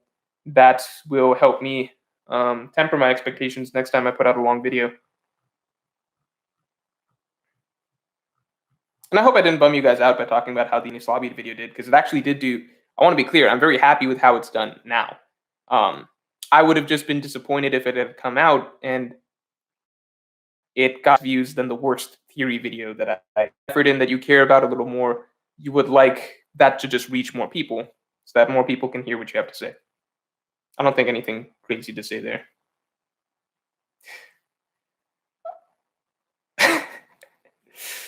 Okay, so thank you very much for the donation from Oh Stepsis, You're Stuck 420 years ago.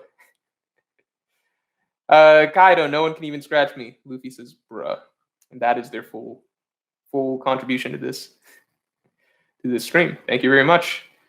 Hope the stepsis manages to get out of her predicament without anything too taboo happening. Joey Jojo, great name. Are you a fan of JoJo's Bizarre Adventures? Just wondering. Thank you very much. I don't understand why people think that Zoro has Conqueror's Haki. Kaido thought he has it, but Zoro was just simply putting his all into the attack, which is way cooler. I think people think that Zoro's Conqueror's Haki because Kaido said he does. So I acknowledge it's possible that Zoro doesn't, because maybe it is meant to actually be something else and Kaido misinterpreted it. But I think the default assumption until we learn anything more about Ashura is to just go with what we are being told or what's being implied by the author, which is that Zoro would have Conqueror's Haki. And honestly, that Ashura doesn't make sense unless it's related to Conqueror's Haki. Like stuff like Diablo Jambe, you can chalk it up to friction. You can chalk it up to, okay, he's heating up his leg because of friction or whatever. Yes, it's an exaggerated animated universe. Obviously, something like that's not possible in real life, but you can come up with explanations for why things like Diablo Jambe or using fire with your attacks make sense. But Ashura was something that made no sense to anyone from the get-go. It doesn't make sense with the Haki that we know of either, which is armament and observation. It's not tied to that. So finally getting the sense, because that Ashura just doesn't make sense as a concept otherwise. Like, how is the spirit forming? If we understand that it's a manifestation of Conqueror's Haki, it does kind of just make more sense than just assuming it's just a magic random thing that Zoro can do. So I think Kaido's explanation, one, we should accept it because it's what the author at least seems to want us to believe at the moment. If the author tells us otherwise later on, then we should go with that, obviously. But at the moment, it seems like Oda wants us to at least understand that or believe that this is Conqueror's Haki. And two, it just makes the most sense as an explanation for that ability, period. Because there's nothing else in the series that would possibly explain what that is, Ashura. Because no one else uses it. No other swordsman uses it. No other character uses it. No Devil Fruit does anything like that. It's just understanding that it's Conqueror's Haki makes sense because Conqueror's Haki is something that we understand the least of. So being shown that this is a potential route that you can go with Conqueror's Haki, that puts like an important puzzle piece into place for Ashura. B. Niang, thank you very much. What if Roger's illness is linked to Conqueror Haki? The same way that Gear took years out of Luffy's life. If so, will it be the way Luffy will die too? I don't know, because Roger wasn't the only advanced Conqueror's user, and Whitebeard lived to, I won't say a ripe old age, but he lived pretty long. You know? I would not go with that personally. But I understand why you might propose it as a possibility. Yeah, I just think that, I prefer if like Gear 2 is like just generally stretching his body a lot is one of the main reasons that Luffy ultimately needs to be cured of something or his lifespan shortens. The Pirate Hero, thanks a lot. Love your analysis. Sucks about initial view count versus more clickbaity stuff, which is still great. Okay. Anyway, what's good with Scopper? Will he show up? Oh, Scopper. Guys, I don't know if Scopper is going to be an important character. I just don't know if he's going to be an important character. It's like, yeah, he's a named member of Roger's crew. But one, like Roger's crew is probably at the age where you could reasonably say that some of them started dying and falling off. Two, I don't know if Scopper, like, what would he bring that's new that you can't just communicate through Rayleigh in the story, right? Like, Rayleigh already exists as our tie, our insight into Roger and Roger's crew. What would Scopper bring other than being, just why would, like, I'm not saying he won't show up. It's just, to me, not something I highly expect or think is, like, necessary. Daniel Martinez, thoughts on Kaido versus Luffy? Will it still fail? Okay, wait, no. So I was actually talking about the raid failing. Listen, guys. All right, so I got to tell you, in general, I believe the raid will fail. I've made that very clear. I think it is impossible to watch my channel and not understand that I believe that, right?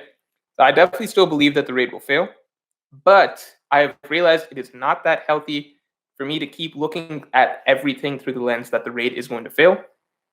Meaning that I think it's just easier for me mentally to just assume that this is the final battle, treat things as such while still in my heart, and like, the back part of my brain being like, okay, I still don't believe this is the end, but it's easier for me to enjoy moment to moment if I kind of just am like taking it as because let's say it is the final battle. I don't want to like rob myself of feeling hype for hype moments if I'm telling myself that this is just a setup for defeat. So if Luffy, at the end of last chapter is being like, guys, go downstairs, I'm going to handle this. If I'm telling myself this is Luffy being set up for defeat, but it turns out that Luffy actually wins, then I've robbed myself of fully enjoying what would have been a hype moment for Luffy. So, that's just, I think, the healthier way to look at it. So yeah, I still think the raid is going to fail. I think you guys should think that too. But I would suggest, and I'm going to mention it probably every video and every chapter review, but if it makes sense, try not to let that take over your enjoyment of reading the chapters. I think it's better to put that in the back of your minds and be, I guess, pleasantly satisfied if the raid does fail. And if it doesn't, then you're still able to enjoy Wano for what it is. And that's pretty much all I've got to say on it. And, I know that I don't want a lot of people to feel like, hey, Morj really ruined this part of it for me because he kept telling me the raid was going to fail and then it didn't. I'm going to tell you the raid's going to fail. I'm going to keep telling you that. But I also encourage you not to let me harm the enjoyment of reading Wano Act 3 as a final battle setup. So does that make sense? I don't think that makes sense. But maybe you guys can make it make sense for yourselves. Right? So yeah, I just don't want a bunch of people being like, Morj, you suck. You said this would happen. It didn't happen. Therefore, I'm very like, you ruined this for me. I'd be fine with you guys saying, Morj, you suck. You said this would happen and it didn't happen. But I don't want that other part of it ruining the act for you. I'm fine with you guys telling me I suck for having misled you. But I also want you guys to be able to enjoy Wano for what it is without my predictions clouding your thoughts, if that makes sense. All right. And you know what? If the raid does fail, then we can celebrate and I'll be happy. And if it doesn't fail, then I think you guys should probably go delete a lot of your comments that you've been posting on Twitter and Reddit, because otherwise you guys are going to be made fun of the same way we're all making fun of Zoro killed Kaido people at this point. ZKK is in shambles, and they're just a joke at this point. So everyone just be prepared to delete a lot of tweets, delete a lot of Reddit comments. Obviously, I can't do that, and I'm not going to do that, but I'll be fine. I can take it. I'm prepared for the raid not failing, okay? But I'm talking about for you guys. I don't want you guys to have to go through a bunch of stuff because you've bought in to everything I'm saying. And, then you get cyberbullied for a while because the raid didn't fail. And then it's my fault. So, just don't end up like those ZKK people. So be prepared to delete a lot of incriminating interwebs comments about the raid failing if it doesn't in fact fail. Again, I will be fine. I'm prepared to take it if it doesn't fail. But you all, I worry for you. So just think on that. JP, thank you very much. Word rocks pirates almost like a monopoly on pirating. It seems like an interesting parallel of a conglomerate to the world government. Can their fate be a hint to how the government will break up too? Can their fate be a hint to how the government will break up too? Oh, that's a good point. That's actually a very good point, but I don't know. I think that the world government just kind of makes sense for the story, whereas the idea of like pirates being ready to betray each other very frequently and not being that sort of like the world government just being like a vast, very sturdy, almost unassailable organization, and not something that really has, well, I guess you could argue Sword is already examples of cracks within. I think you're possibly right, but I think that just in general, like the nobles that comprise the core of the world government are a very, they're a unit essentially. I don't think that there's a lot of infighting among them. Mestayoku, thank you very much. Could Miss Golden Week's ability be explained by Conqueror's Haki? Miss Golden Week does not have Conqueror's Haki. That's just some weird art stuff that she has. That's a One Piece ability. One big dingus. Will you do another Wano report anytime soon? This is something I've talked about recently. Yeah, we will probably do a Wano report soon, but just not regularly, just because yeah, O'Hara and I are shorter on time these days. Have Randy Troy on as a guest. I've heard Randy Troy's name mentioned a few times recently. So maybe it's just we've got a list of of guests that we would like to have at this. We want to have Joy Boy at some point. Like there's just a lot of people that we would like to have or have back and stuff like that. And just in general, as the Wano report train has kind of slowed, and O'Hara and I've focused more on building our own channels, like the importance of having a guest for, like when we were building it, the importance of having guests was to always be able to bring something new and fun and distinct for each Wano report episode whenever we could. But past a certain point, that's just like a fun forum for me and O'Hara to talk about stuff. So like having a guest can be fun, but it's not like, oh, just because this YouTuber exists, like now we feel like, oh, we gotta get this guy onto the Wano report or something like that. So yeah, maybe I'll look into Randy Troy, for example. There's definitely other people that like at this point it's like a good place for me to talk to O'Hara about fun One Piece stuff, and sometimes get to talk to other One Piece content creators that I wouldn't otherwise. That's about it. And yeah, I'll add into the hypothetical guest list. Bean Yang, thank you again. But what if Roger died earlier because he used more of Conqueror's Haki? Also, didn't Whitebeard have it? Yeah, maybe. But then, how many Conqueror's Haki, like, is Big Mom an advanced Conqueror's Haki user? Because she seems really healthy. What about Kaido? Is he a really advanced Conqueror's Haki user? Because he seems healthy. So, like, I don't know. Davey993, thank you very much. What do you think the mystery figure drinking with Crocus is on the cover? I forgot about that. Somebody reminds me like every other stream, just through questions and such. But I don't have a good. That's one of the things I just don't have a good theory on. What do you guys have? You guys got a good theory on it? Because I personally don't. I don't actually know. Like that guy at this point, the number of characters that it could possibly be. Could it be Fujitora? No, that doesn't make sense. I'm just trying to chew on Fujitora in there somewhere. Silvers, thanks a lot. If not for misleading, it's because you can rally the Reddit goblins behind anything you say, LMAO. No, Reddit is split on me. Recently I checked, because I wanted to check on how do you say? Okay, so people spoiled me for the spoilers. I don't check Reddit as much. I still have my Reddit account. Like I check Reddit frequently, but not the One Piece Reddit, if that makes sense. So now I'm more of a lurker, but not really the One Piece lurker. Like I just go to other forum, like other Reddit subreddits and stuff like that. I only really go to One Piece if someone like ats me, like ats my Reddit tag. Not at. What's the mentions, right? Someone mentions, and then I'm like, oh, now I'm on a One Piece Reddit. But after Chapter 1010 spoilers came out, I went to check because people spoiled me that I had gotten something right. So I went to check.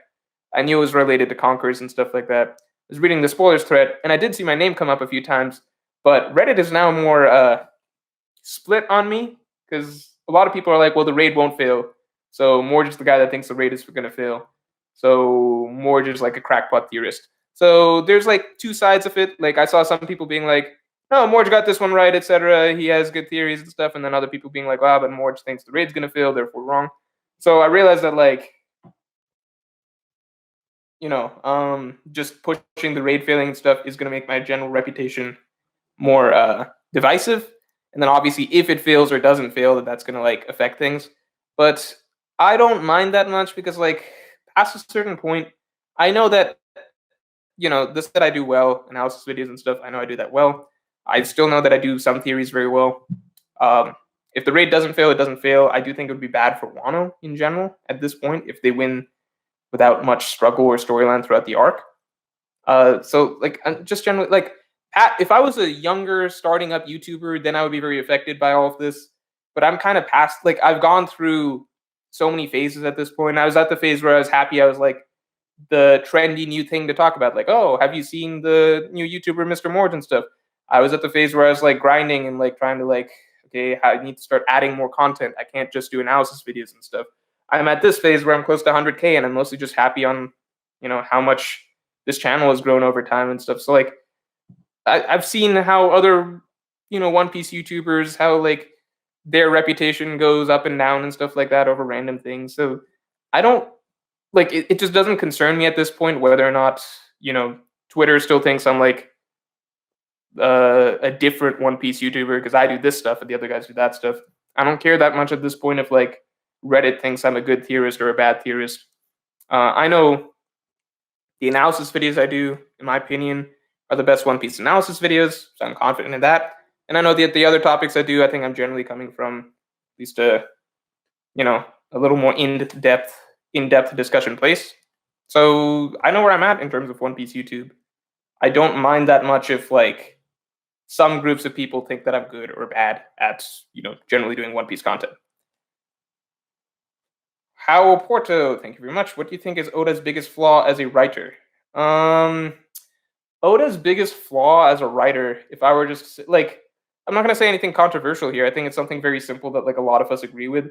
I think Oda's so good at so many big picture things. He's really good at so many things. Like Oda's so good at so many things. It's hard to like even talk about all of them. So I'm just gonna focus on like the one small thing, which is like it's really the small stuff where I think we all know Oda will do things like just small things that are like that just feel like a little lazy or shortcutty or cheap that you wouldn't expect of a writer as good as him. I think, for example, like it's when he wants to set up or force specific plot lines or something like that. Like I think, for example, like Oda, why you got to do Big Mom's amnesia?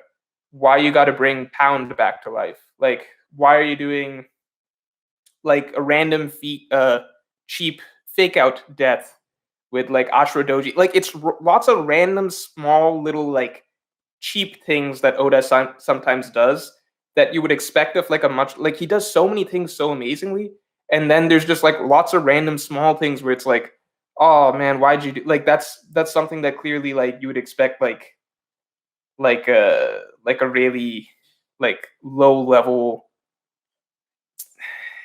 I don't want to like shit on that stuff too much because that's not who Oda is for the most part. But it's kind of just sometimes like he'll just go for like really low hanging fruit or like the easiest way to do something or like something like a cheap little trick that you would not expect for a writer of his caliber. It's like the weirdest thing because like he's a genius in so many ways, and it seems like he has such a good idea of like what makes storytelling powerful or impactful or how to like really twist readers' expectations. And then he'll just randomly fall back on like really low level stuff for seemingly no reason when he doesn't really have to, just because I don't know, at some points it just seems like that's the easiest route for him to do, where he just randomly thinks it's a good idea to fake us out with Pell's death or something like that. I just don't get it sometimes. Like sometimes I'm just like, why? You're so good. Why'd you do this? Like why'd you tell us Pound is dead? Like why'd you do it? It just doesn't make any sense.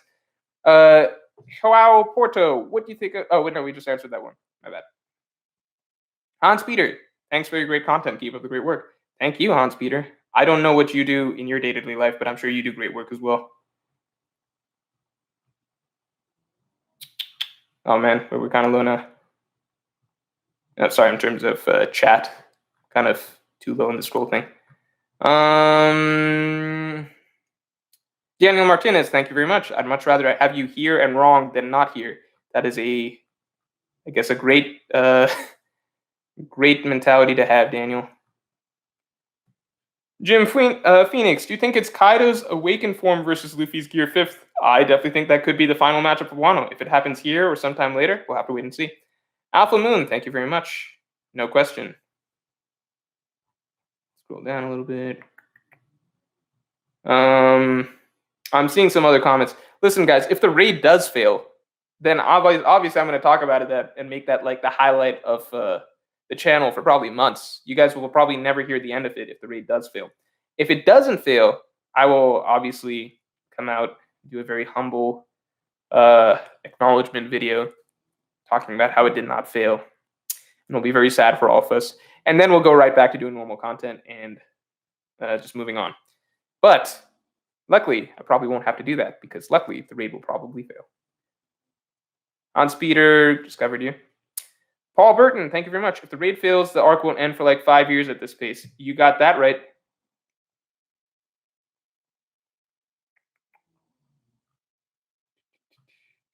How will Smoke? Wait, missed this question. How will Smoker join the Ruben bosses? How will Smoker join the crew if the Marines are not coming? I said I think the Marines will come. If the raid fails. That's like the 10th time I've said the raid fails in like the last 2 minutes. That's like a lot even for me. Yeah, if the Marines are not coming. So I think that's a plotline for Smoker to come. Yasser Mohammed says, what do you think about the situation of the Big Mom crew? I mean, I definitely think that they'll show up. I think it'll be very weird if they're just not involved at this point in the final battle. It would just be a very weird way to remove them from the action, to just be like, okay, well, they're just not here now. They just fell off the waterfall. And then, it's just a lot of characters. Like Smoothie, I think Smoothie would be probably one of the strongest characters on paper that we just never get to really see fight, which would just be very strange.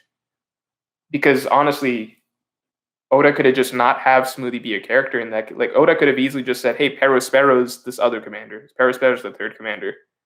It would just feel very weird if Smoothie never gets action because, she's commander. She's like, we all want to see these commanders fight. It would just be very strange because he could have just not created her as a character. He could have just make it Perospero or something like that. Music Factor, thank you very much. Do you think Sanji might be able to have Conqueror's Haki? Arguably, he shows kingly qualities through his portrayals are much more subtle than Zoro's and Luffy's. I think no. I think if we would have gotten hints of that, we would have gotten that in Whole Cake Island. I just don't think that, like, so people need to understand this. Kingly in One Piece means different things. Like, the disposition to stand above others means different things in One Piece. I don't think it's even so much about, it's not like what makes you a king in the traditional sense. There's certain traits. It's more so like certain shows of willpower, of refusal to submit, of kind of just very individualistic, dominant, strong, stubborn personalities that Zoro and Luffy have shown throughout the series in spades over and over again. There's just certain moments you can point to in One Piece that make you feel like Zoro is kind of a special sort of spirit. Luffy's a special sort of spirit. These are like, they're larger than life characters in a way, in terms of their approach to life and kind of the grand way that they approach certain things and the moments that they have, that I don't think anybody else in the crew has. And that doesn't mean that Sanji can't still be close to Zoro in terms of strength, depending on the power-ups and abilities that Sanji shows over the course of this arc.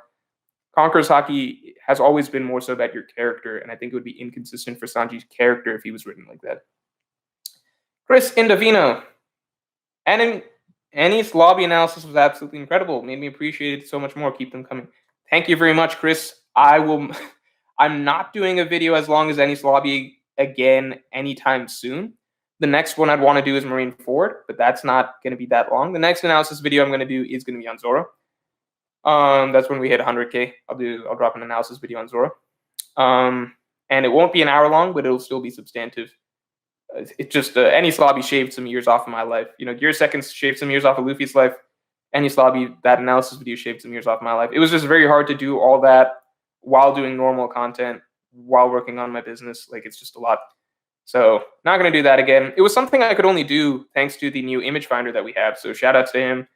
Because if I had to find the images for all of that as well, it would just never have gotten done. I still had to go through and like mark for every line, like the images that I generally wanted for each line. But at least not having to manually find them did save me a lot of time, which is very valuable and very helpful. So I do think that whole episode that I went through for a while, I think that paid off in the end. DK, thank you very much. Just joined. I think Luffy will still lose. Otherwise, the buildup of Kaido being crazy strong doesn't make sense. Don't think the raid will fail, but a rematch in the Wano capital would be the sight. I think that's what I think a lot of people can get behind, that Luffy won't win right here, but over the course of this battle, he will still win. Therefore, the raid doesn't fail as a whole, but it's not as easy. Old Dirty Priest. I hope that username is not what you actually are. Thank you very much, though. Appreciate it. Someone whose name is not showing up. Don't know what to call you. Sorry, but thank you very much. The new chapter was splendid. Agreed. And the whole Luffy and Kaido not touching but being hit was great. Agreed. Thank you very much for the support. Wow,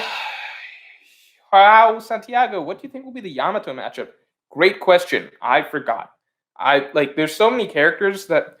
What if we got Yamato versus Smoothie? What about that? Oda likes his girl on girl. I think we could easily see Yamato versus Smoothie.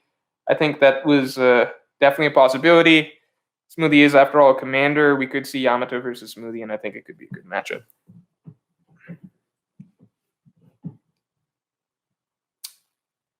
BNA, do you think we will get news about Sabo / the Revolutionaries after the third act? Yes, I do. What is this? Karma says, what do you think about Luffy getting arguably one of the most powerful abilities in One Piece relatively early in relation to when the series will end? Is it relatively early? I know that Oda said that One Piece is technically 80%, at the 80% phase. I think he said that once he was at Wano. So I don't think it's that early. This is probably the point that he would need to get it, right?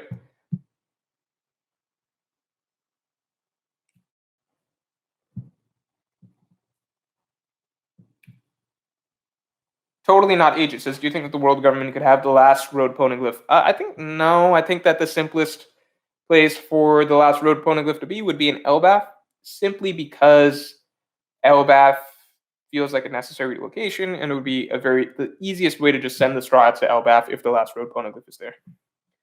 Kalash, thank you. Love your content, and I never miss your videos. Thank you. I didn't think Zoro would get Conqueror's Haki. I'm so amazed you were able to get that idea. Love from India. Okay, so I'm not going to sit here and pretend that I was the first person ever to think of Zoro getting Conqueror's Haki.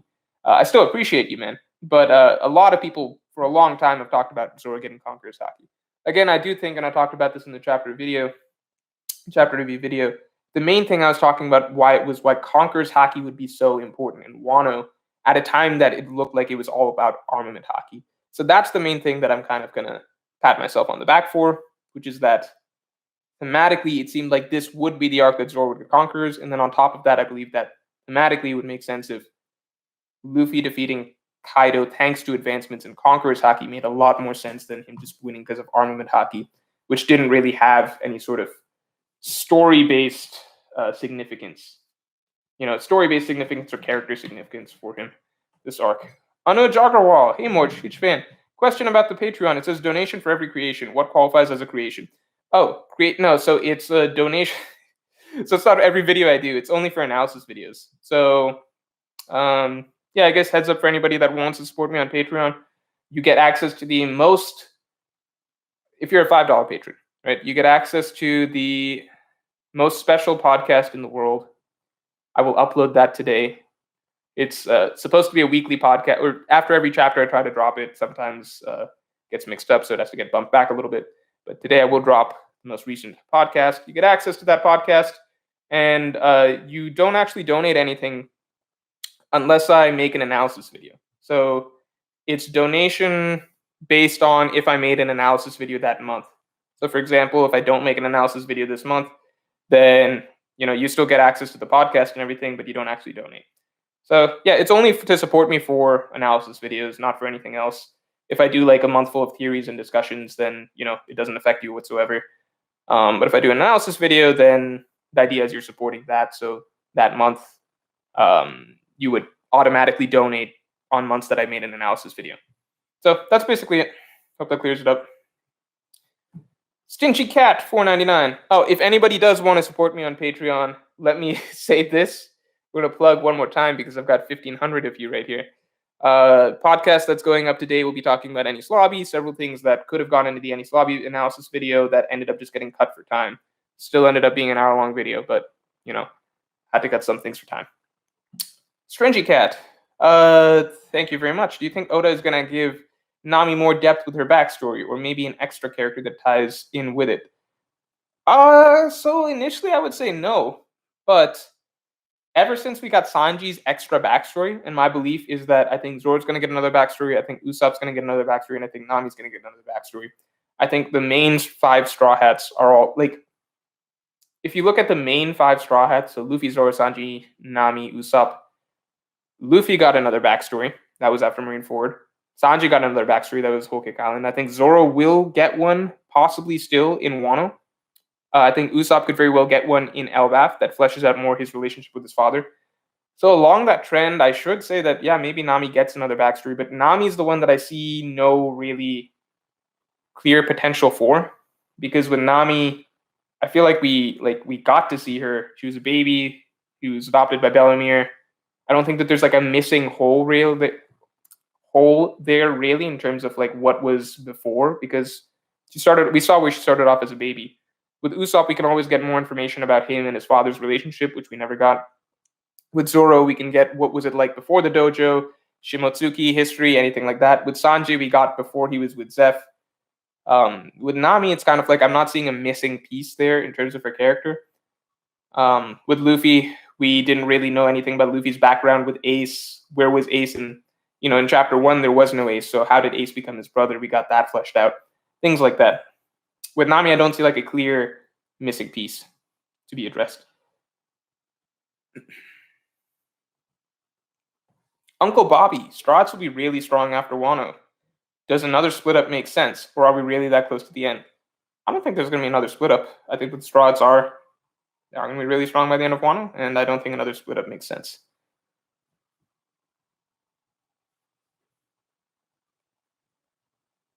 Eric Garcia says, what truths do you think? Truths. People always say I'm bad at pronouncing, TH sounds. I guess that's probably true. What truths do I think will be revealed post Wano? I think we're gonna get some more Void Sentry stuff. I mean, I could just go by the generic stuff. I think more Void Sentry stuff, more details about Rox and Roger. I think we'll actually get that hopefully in the midst of Wano. I think we'll find out about just general setup for the ending of the world. Claudia Santana, thank you very much. Do you know the inherited will / unified world / Yeah, that's the best theory of all time. If that person is correct, whoever made it up, I believe it originates from Arlong Park, but it's hard to say if that's definitely what it originates. I'm just going to assume that that's the case, and that is the best One Piece theorist of all time. Yeah, if that's the case, then that's just the best One Piece theorist of all time. I'm actually going to put out a video on that theory at some point, not trying to claim it as my own theory, because everybody knows that's not. Like, it's similar to how Tekken talked about that theory. I have a lot of thoughts that I want to add to it that support it, because there's a lot of things that I've seen that definitely point towards that being correct. Actually, if you watch a few of my analysis videos, I'd say if you watch, like, let's say, Philosophy of One Piece, Dawn of One Piece, a few of my analysis videos, there's some things that I talk about in there, world building One Piece. There's a few things that I talk about in there that if you follow that and connect it back to that theory, to me, it just adds more ammo to why that inherited will, unified world, dreams achieved theory makes sense. I assume this is the one that you're talking about, right? Like the One Piece being the all blue, destruction of the red line, etc. I assume that's what it is. So there's a lot of things that I want to add just in support of that theory, not to claim it as my own, but just it's such a good theory, and I think that there's like a million other things that point to it actually being the case that I would just want to add and talk about. PD_9696. It's not what you usually see. PD is a very mature, YouTube user, changing the order to 9696 instead of what the average YouTube user would make their username. What do you think of the biggest war Oda is planning? I think it will happen at Marijoa. I think so too. I think that Marijoa is the center of the earth. If you know anything about the theory that the previous super chatter just mentioned, which is what I believed he was referring to was the destruction of the Red Line theory, that means that the final war will actually have to happen at the Red Line, probably at Marijoa.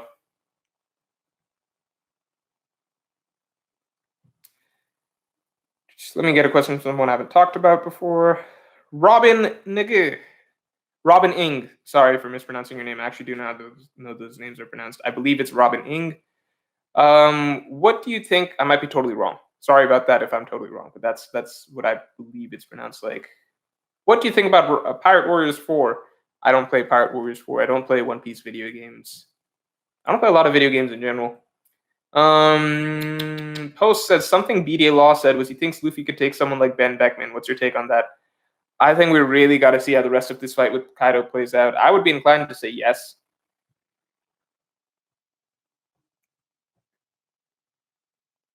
Freak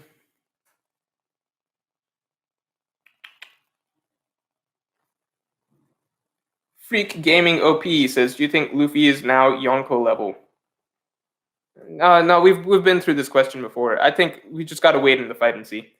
Again, like there's lots of moments in fights. Like you can go to like you'll find a moment where Luffy's like beating up on Katakuri for like a few pages, towards the end of the chapter after the Merienda moment, and then it turns right back around and it's like, okay, clearly Luffy's not on Katakuri's level yet.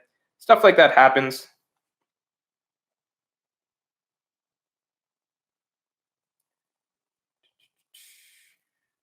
How many times are people asking if Luffy is Yonko level?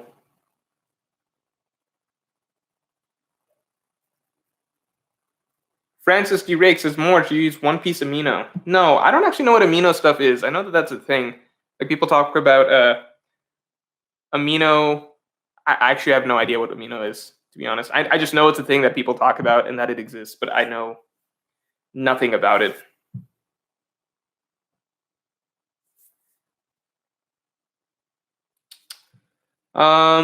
Carl R says, "Has Zoro been using King's Hockey since Eni's lobby?" Again, I've got a video coming out about this on Tuesday. I am inclined to say yes, and I don't think that that's actually that crazy because, based on Hyogoro's explanation of Rio, it's very possible that Zoro has been using armament hockey or even advanced armament hockey ever since he cut Mr. One. So it's very possible he's been using observation ever since he was fighting. Yeah, ever since the Mr. One fight. So I think that these things are possible. Kailash, thanks again. Sanji's All Blue has been discussed in Water 7, but no stories for that. What is your theory on that? Will it be the place of Laugh-Tale or elsewhere? So it's funny you asked that because, again, a lot of it goes back to the theory that we just saw someone mention, which is like the inherited will, destruction of the red line, that sort of thing. All Blue, in theory, as the theory goes from this guy in Harlan Park, is if you destroy the red line, you connect all the four C's, that creates the One Piece, and it also One Piece is actually the same thing as All Blue.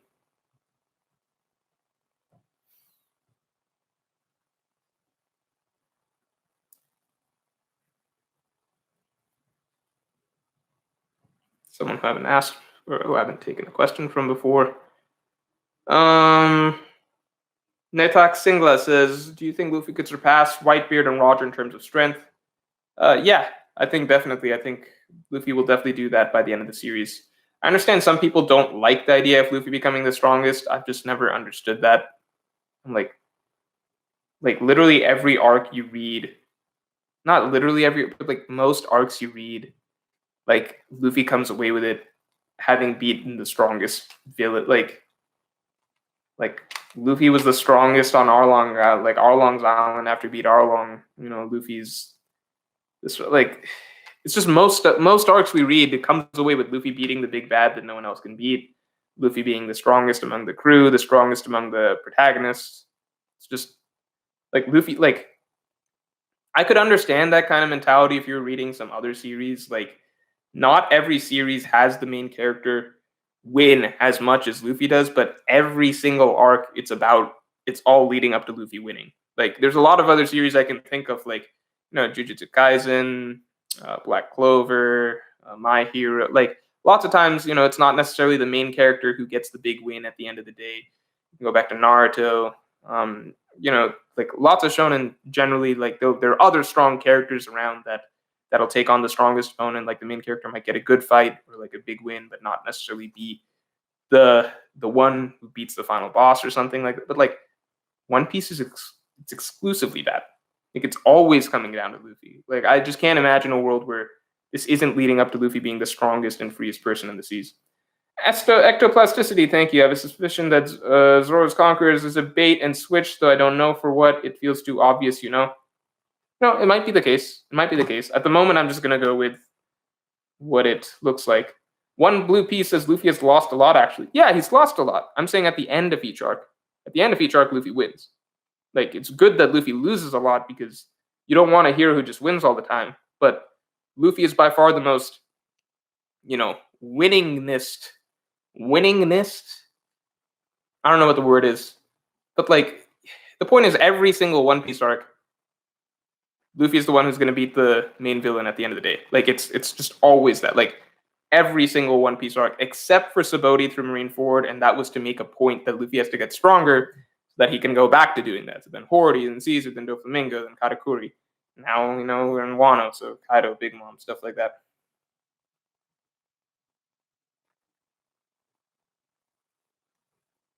Freyjod Shetkard says, do you read Black Clover and do you like it? Black Clover is the most unnecessarily insulted series of all time. I don't get it. Like, I've read Black Clover. I really like Black Clover because I don't read it expecting it to be some deep work. I read it considering it like, this is a very standard shonen series, and it does a lot of really good things for a standard shonen series. It's a very, very enjoyable series. It's an extremely enjoyable series if you don't go into it with like expectations that it needs to be something it's not.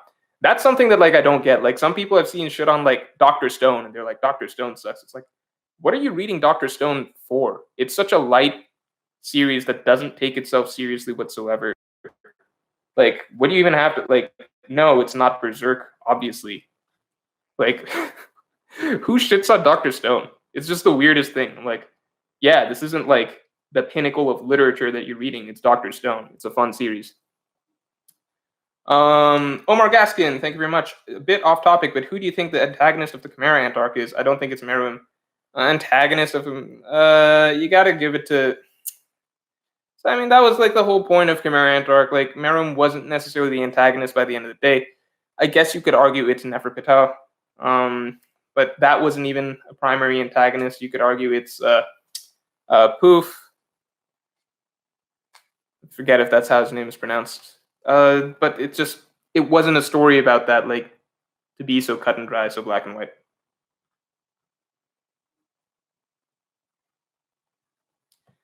Samaya Goel says, hey Morj, what's your favorite backstory and why? I personally like Nolan's backstory the most as it's unique and explores interesting themes. Robin's, because it hits me the hardest emotionally out of anything that I read. It's like not just related to One Piece. Robin's hits me the hardest emotionally. If it was a non-Straw Hat related backstory, I'd give it to Nolan for sure. I think a lot of people really like Odin's backstory now, but it depends. I liked moments from Odin's backstory a lot, and I liked Odin's death a lot. Yeah, it just depends. And Roger Laughed was a great moment. I still put, even among non-Straw Hat backstories, though, I put Nolan's backstory above Odin's backstory. I just think the story of Nolan and everything that happened, it just feels so like there's just nothing quite like that one in One Piece, because the way it ends is every Straw Hat backstory we feel like we get the proper resolution to it in the main story when we get the sad stuff, and then we get to see the Straw Hat. Let's say it's Chopper's backstory. Then we get to see Chopper come away with friend, crew, people that welcome him at the end of the main story. But Nolan's backstory is different because the people involved in it, their stories all ended in tragedy. Like everybody in the Nolan backstory, their stories ended in tragedy. We didn't get to see that resolved in the main storyline. Instead, we got to see their legacy resolved, which was a very different feeling, much more melancholy. Someone whose name, again, I don't know why I can't see this name. Maybe it's just something, maybe that's what they named it. It's just like an underscore, that's all I'm seeing. Says, have you read Sakamoto Days? Well, first of all, thank you very much. And no, I have not.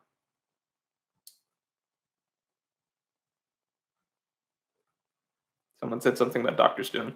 I don't even read Dr. Stone anymore. But at the time I read it, I was just like I read Dr. Stone for a bit. I accepted it's like, a fun, breezy series. Then randomly on Twitter, I see people being like, oh, Dr. Stone, the lowest of the low. I'm like, not the lowest of the low, but people kind of just being like, what's better, Dr. Stone or this thing? I'm like, well, it depends on what you're looking for.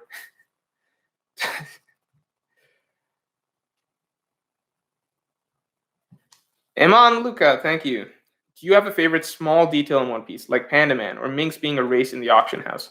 Oh, you took Minx being a race in the auction house. I can't give you a good one off the top of my head because there's a lot, and I would kind of just have to like look through notes or reread some chapters or something like that to be like, yeah, this is my favorite small detail. If I had to say off the top, I say, for example, Smile being Doflamingo being Whitebeard's supplier of Whitebeard's medicine, because we saw Smile on one of Whitebeard's bags of fluid. I don't know what the medical term for them are. That's like a really good one. But there's a lot of good ones. Why are people saying Law? There's just one person. Oh, Law's backstory? No, Law's backstory actually didn't hit me that hard. I don't really know why. No, actually, I do know why. Law's backstory was something. At this point, we've gotten so many, sad kid backstories in One Piece that I need something a little extra. Like Law's backstory, when we were going through Law's backstory, it just felt like we were running. For me, I understand a lot of people really like Law's backstory, but for me, like Senior Pink, I enjoyed that backstory more because it was something new. It was like I had never seen Oda do this for like a random henchman in the villain's crew. So Senior Pink's backstory hit me a lot more. Law's backstory, like I've gotten this a lot of times out of One Piece. Like I've gotten the Nami, I've gotten the Chopper, I've gotten the Robin. So I was kind of at a point where like with Law's backstory, I needed like a little extra juice to kind of get that going again, because I already knew, you kind of just felt the beats. Especially, I think it depends how much, like, I love One Piece a lot, so obviously I've like reread old backstories multiple times, right? So when we're in the Law's backstory phase, it was also kind of just where we were in the Dressrosa arc, where I was at a point where like this had been a long arc, like a very, very long, arduous week-to-week experience. Anybody who's reading Dressrosa at the time can tell you week-to-week. It was just a very slow week-to-week experience. So we're at a point where, I'm just like, we're at the finish stretch, and then this backstory starts. I'm like, okay, we got to get through this backstory before Doflamingo's fight and everything like that. And I didn't dislike the backstory. I thought it's like, on paper, it's a perfectly good backstory. If I hadn't gotten, Nami, Chopper, and Robin's backstories before this, then maybe it would have hit me harder. But I was at a point where I just generally know where this one's kind of going. It was, there's some, unique little twists to it, like the way it happened with Corazon dying while Law was in the chest, and Law's screams are silent and everything. Like, I'm not insulting the backstory by any means. I'm just saying, like, it wasn't, for me, it was like a little played out, that whole setup at that point for me personally. So I just didn't feel as much at that point. I think generally, like, I need newer takes on a lot of these things. Like, Brooke's backstory is from anything we'd gotten before. Senior Pink's backstory, different from anything we'd gotten before. Odin's backstory, the way it ended, different setup than things we've gotten before. Like, I like the new at this point. Like, I think it's harder for me to top that, sad child loses everything sort of setup. Like, ever since we got Robins, that kind of just set the bar too high for me to really, like, you kind of got to beat, like, anytime it's another setup similar to that, which Laws was, it kind of needs to beat Robins. Otherwise, it's not going to hit me in that same way. David Montgomery, the concept of a Davy backfight was introduced, and it's kind of isolated from the rest of the series. Do you think it will return? Yes. Go watch my video on Shanks and Elbaf. I think it will return in Elbaf against Shanks' crew, very possibly. Jack had some memos. Theory, Luffy awakens and turns Onigashima into rubber, so it just bounces off the flower capital. Ooh, that's a really cool one.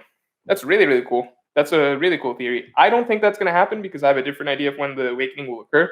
But if it occurs like that, that would be like a great twist. I would prefer, it seems implied that Momonosuke is going to be able to do something about this whole Onigashima situation. I think that would be very good for Momonosuke's character, so maybe leave that to him. But I like your idea. That's a really cool idea. Nintendo Power. Thank you very much. So $10 confirms 1010 confirms that Ryo is an extension of Armament Haki into Conquerors, and all the hints Zoro had it after the time skip were leading to this? Is that what that? No, I think that they're two separate things, because otherwise that would mean that every scabbard has Ryo. Right? Not crazy, that's what that means, right? Luffy, someone's name is Luffy. Luffy, thanks a lot. Any plans on streaming One Piece chapters live reaction or on Twitch streaming? Great question. No, I don't like streaming live reactions to stuff because I like reading One Piece the way I like reading One Piece, waking up in my bed, opening up the chapter on my laptop while I'm comfy and just reading it in peace. I don't want to have to be responding to chat or doing, other stuff, or like I kind of just want to read it in peace. I'm also not the most animated reactor for a lot of things, so I would need to kind of force reactions, and I don't want that to like affect my One Piece reading experience. like, I think a lot of people, like most people who do reactions, they're not actually having to force reactions. That's more so just voicing whatever they're feeling at that moment.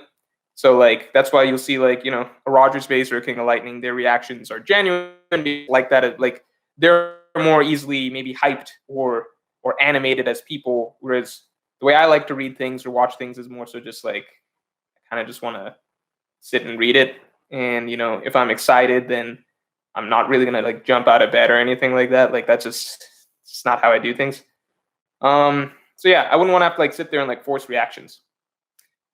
The other question being, am I going to do more streaming on YouTube or Twitch? I want to stream more on YouTube and I want to stream more maybe on Twitch, but I don't know. I've had some ideas of how I could do certain things on Twitch, but I wouldn't want to kind of force myself to play games that I don't want to play, which is what I know that a lot of people end up having to do.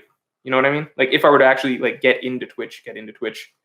Like you think every big Twitch streamer actually likes Minecraft that much? No. You think every big Twitch streamer actually likes playing, Among Us like every week? No. They do this because they kind of just have to, because they got to ride the wave of whatever the newest game is.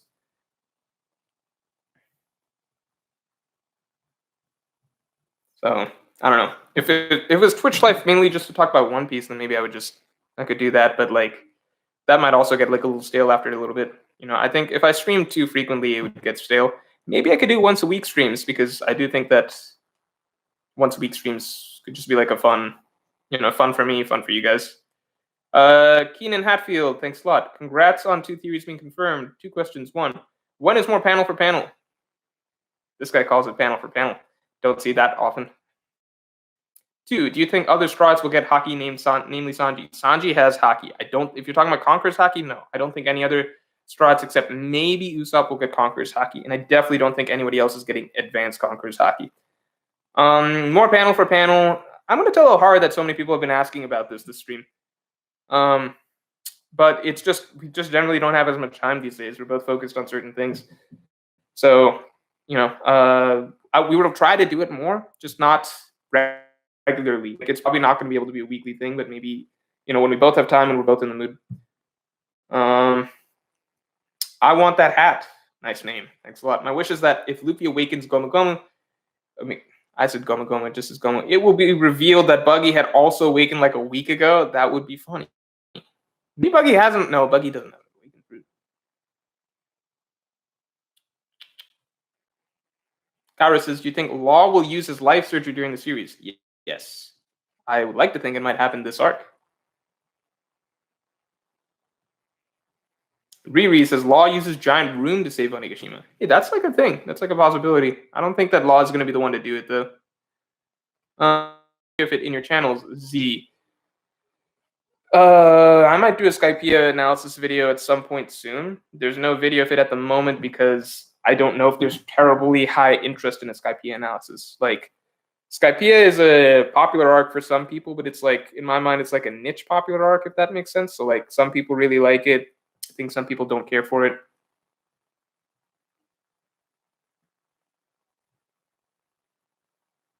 I'm trying to see some questions that are new, so not just like, what do I think Zoro will do next? I've talked about that a little bit in the past. Why are people saying F? What's the F for? I know what F means just like in general, but what did I say that requires Fs in response? Oh, F for the Skypiea analysis. Yeah. F for Skypiea analysis. See, that's the thing. Like, sometimes I think that people might have interest in the topic, and then it just turns out they don't. So I think like an okay-ish gauger at how much interest people might have in the topic. X7 Strife. Morj, what do you think of the mythology of the 5 Wisdom Kings? Luffy and Kaido are being explicitly referred as such in universe, and one of Kaido's attacks is a reference to. I can't. I can't give input on that. I don't know anything about the 5 Wisdom Kings. I don't know anything about that.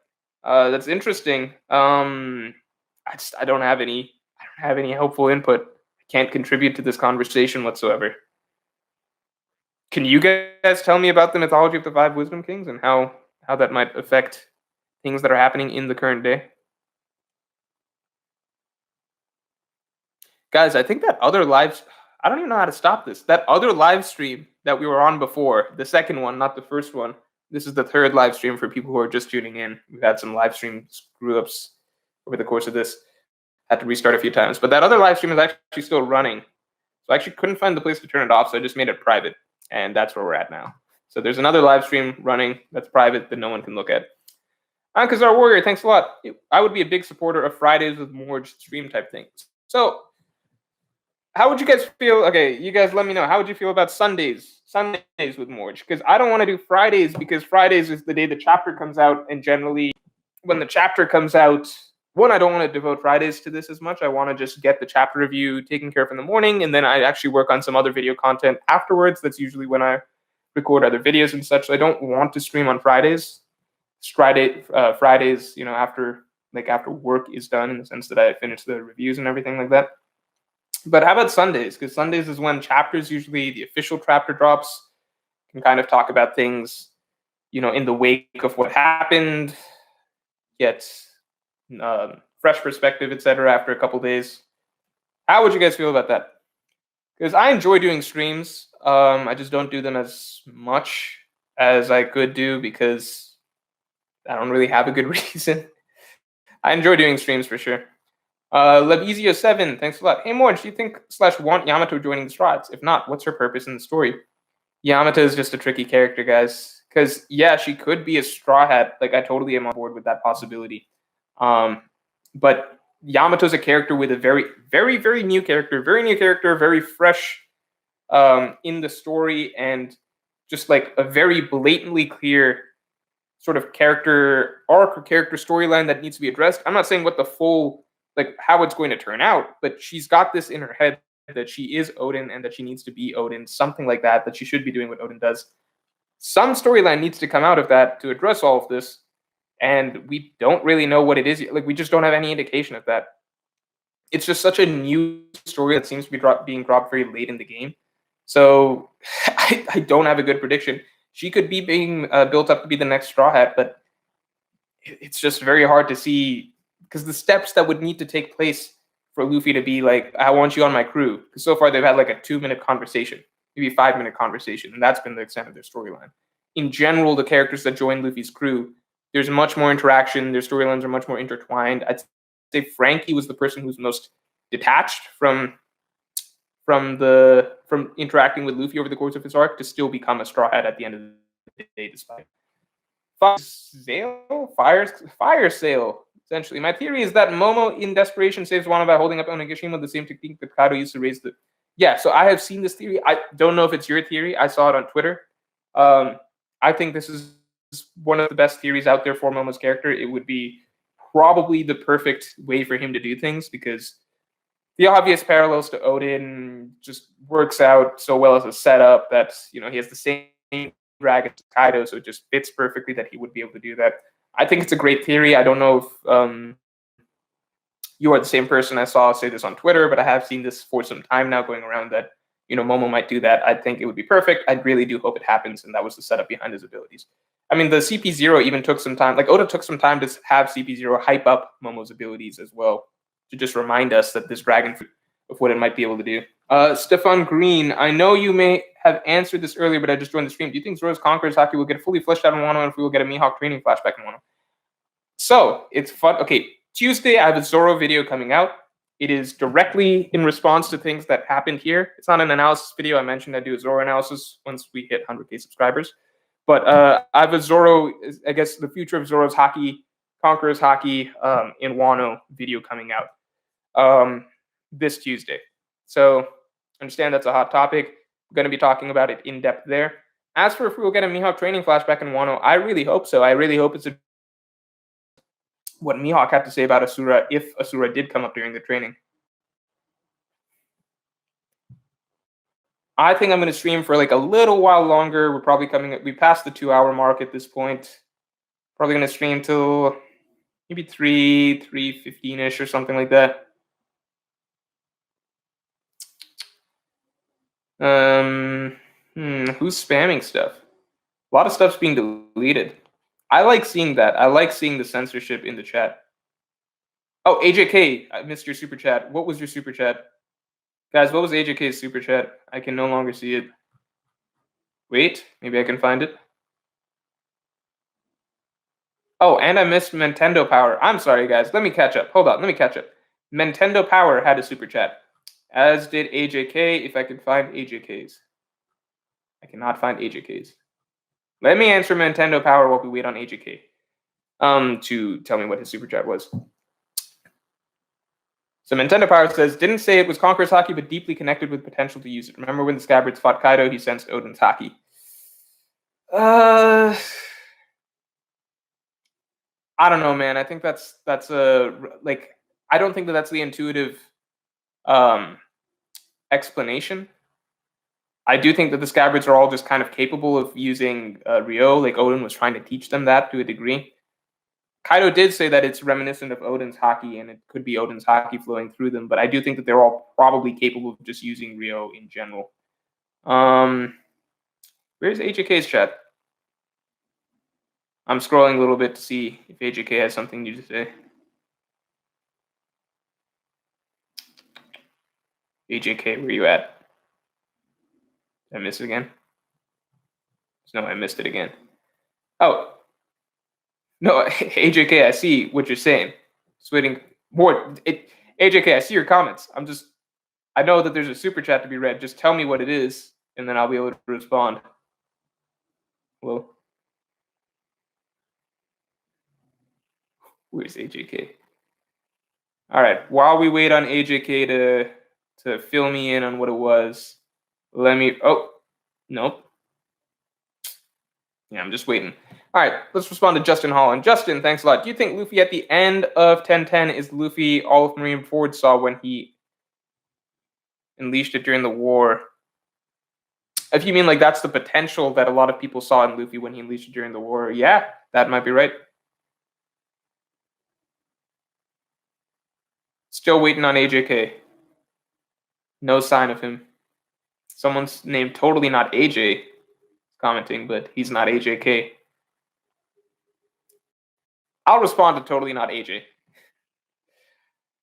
Do you think these matchups will happen? Luffy, Sakazuki, Zoro Fujitora, Sanji Kizaru. I don't think I just don't see Zoro Fujitora as an endgame villain. He just doesn't seem like a villain. He seems like a character that is most likely to change sides, do something a little different, something not that expected. You know, I just don't think that he's set up to be an endgame villain. I don't think that's him. Oh, HK finally came back. Attack on Titan, especially ending analysis. Give us justice. I'm sorry you had to wait so long for this response, AJK, but I've not read the ending of Attack on Titan. I stopped reading Attack on Titan probably, quick spoilers for like 30 seconds, probably a little after the time skip. So a little after the time skip, I dropped reading weekly Attack on Titan, not because I thought it was bad, but just because just kind of, once you lose interest like a little bit, you just lose interest. I guess end spoilers. So I was going to get back into Attack on Titan, you know, as this anime season and everything was coming out. But I just didn't.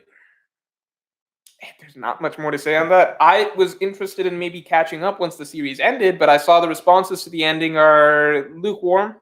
So if they're lukewarm, then, you know, that also doesn't really incentivize me that much to catch up on Attack on Titan. So that's maybe where we're at. Samaya Goel, thank you very much. Have you seen Detective Conan / Case Closed? It's my favorite series along with One Piece. I want to catch up to it, but the overall story moves really slowly. So Detective Conan is actually something I've had interested in for a while because I love detective series. I love mystery stuff. That's one of my favorite genres. But Detective Conan seems so long.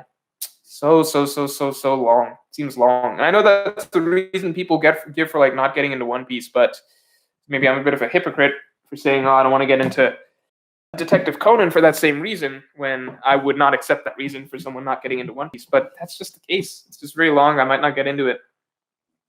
It's kind of like on my list of things I want to read, but at the same time, not something I view as like really up there for something that I want to read. Roland Ochoa says, there's a theory about advanced conquerors having something to do with weather control. Would that explain everything with Dragon and also Roger versus Shiki? What do you think about this theory? Oh, that's interesting because we did see the clouds and everything like that moving around. We did see the clouds moving. We did see some moving clouds. So, but I assume that was just Big Mom's inherent abilities. You know what I mean? Logan the Zombie says, "Love the beard. I'm gonna shave it pretty soon, though." So sorry. Say goodbye. I don't know if I'm gonna shave it like today, tomorrow, sometime kind of soon. The beard is mostly just comes out when I'm being like a little lazy. But I like having a beard. It's like to a degree. Past a certain point, it just gets irritating. So then I just get rid of it. I'm gonna be back in a second. I'm gonna be back in a second. I'm gonna pee. Then the stream will go on like a little bit longer, and then we're gonna call it.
Sorry, I'm just reading chat.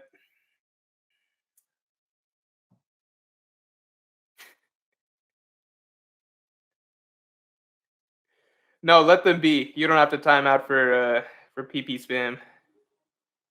Morj ate the thick no me. Wait, what am I fat now? I'm not fat. You're fat. You're fat.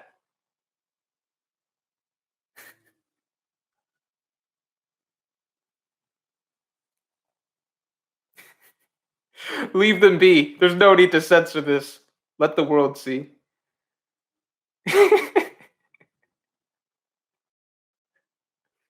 Why are people calling me fat now? I'm not fat.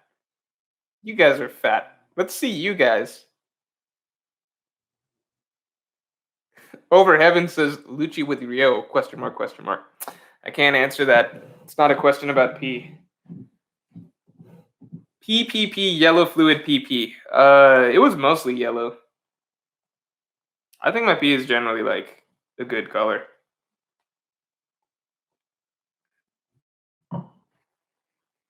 Oh, you only have nice ass. I can live with that. I can live with that. I thought you guys were calling me fat. I'm like, I'm not fat. You guys are fat. I bet all of you collectively, if we added up all of your weights, it's more than mine. So think about that. Who's fat now?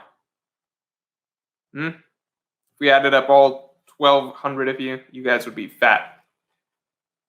Just the best. So when do you think Rikoge will be shown in One Piece? During the break. So we talked about this a little earlier. I think during the break between Act 3 and Act 4. What's your favorite? Pre-time skip arc, post-time skip arc, Pre-time skip arc, post-time skip arc, and overall arc. Favorite pre-time skip is Annie's Lobby. Post-time skip, Whole Cake Island. I could throw Zoe in there, but it's like weird. It's hard to compare. Zoe's so short. Zoe was a really cool arc though. JS, thanks a lot. You're doing great, Morj. Been watching you since near the beginning. I love when people like you tell me that you've been watching since the beginning. It's just cool because it's hard to explain unless you do something like this for a long time.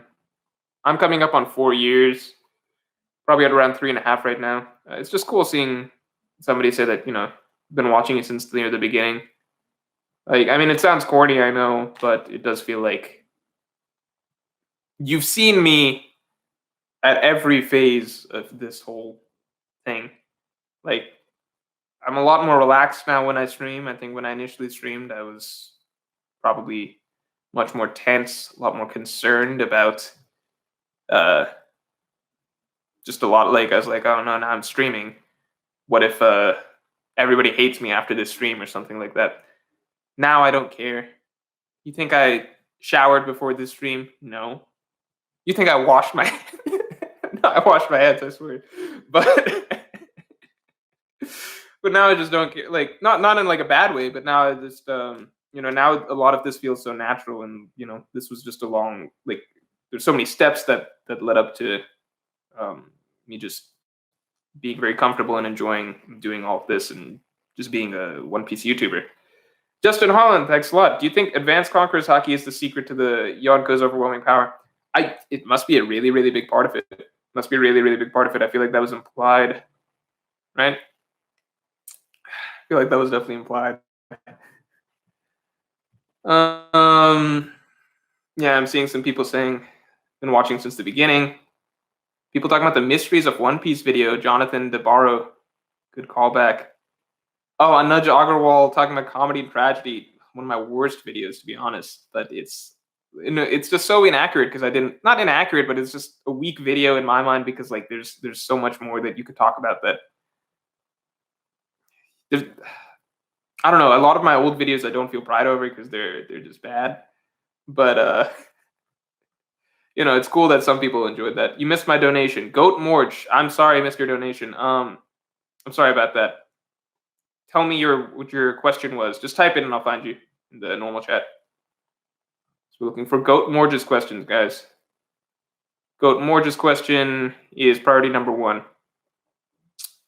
Alan Official just said Detective Conan. TM Paul Rowell says Admirals versus Yonko. I mean, I'd still say that the average Yonko in my mind I have a higher opinion of than, not opinion, I'm just like, I think the average Yonko is weird. Like, I'm just like, I think Akainu could hang with any Yonko. I think he'd be a tough fight for any Yonko. You know what I mean? But do I think Fujitora would do against Kaido? I think Kaido would have, I'd give Kaido the odds on that. I think I'd give Shanks the odds against Fujitora. You know what I mean? Where's Goat Morj's comment? I think I just saw him. No, I didn't. Goat Morj. I like saying his name because it's Goat Morj. So I get a little something out of saying his name every time. Guys, you'll let me know if you see Goat Morj's comment, right? You won't hide it. You let me know.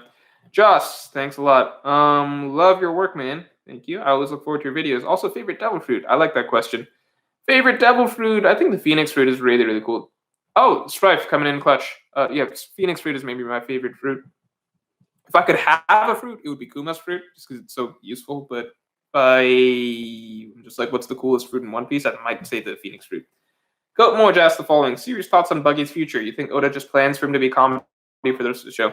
I do think that Oda just plans on him being, some really solid comic relief for the rest of the series. We now know that he didn't really know where Roger went to in terms of Raftel and everything like that, so I don't know how much juicy, important information Buggy still has for the rest of the story. So I think that he provides some really good comedic relief, and I think he could easily,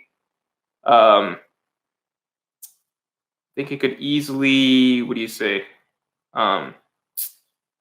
Easily join Luffy's Grand Fleet, for example.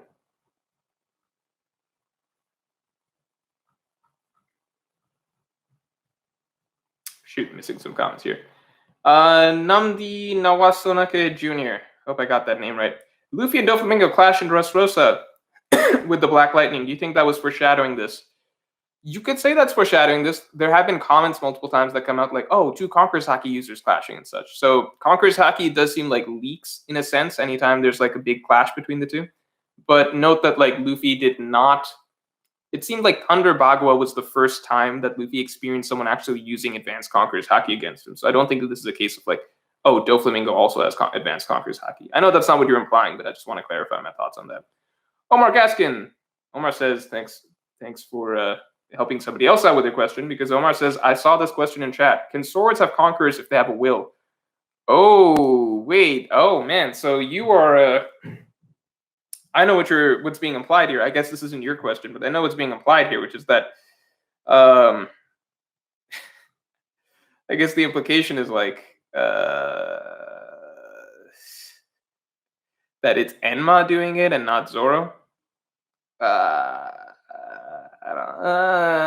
I guess maybe, because like the fact is that Kaido's been sensing Odin's Haki for the longest time, so you can make the argument that it's Conqueror's Haki coming from Enma or something. I don't think that's the case, but I get where that argument could come from. One Big Dingus. Always like seeing comments from you, because your name is One Big Dingus.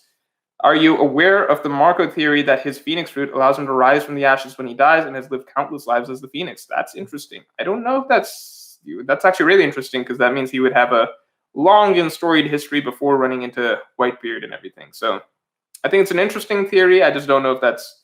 So maybe there's only ever been one Phoenix fruit user. I think I've heard of that theory before, that there's only ever been one Phoenix fruit user. That it would be a pretty cool theory. But...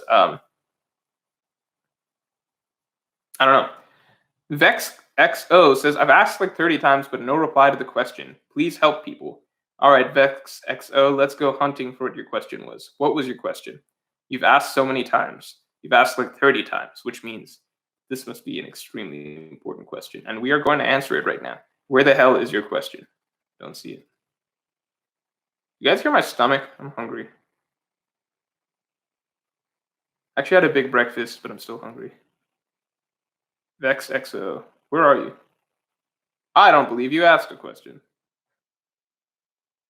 Where is it?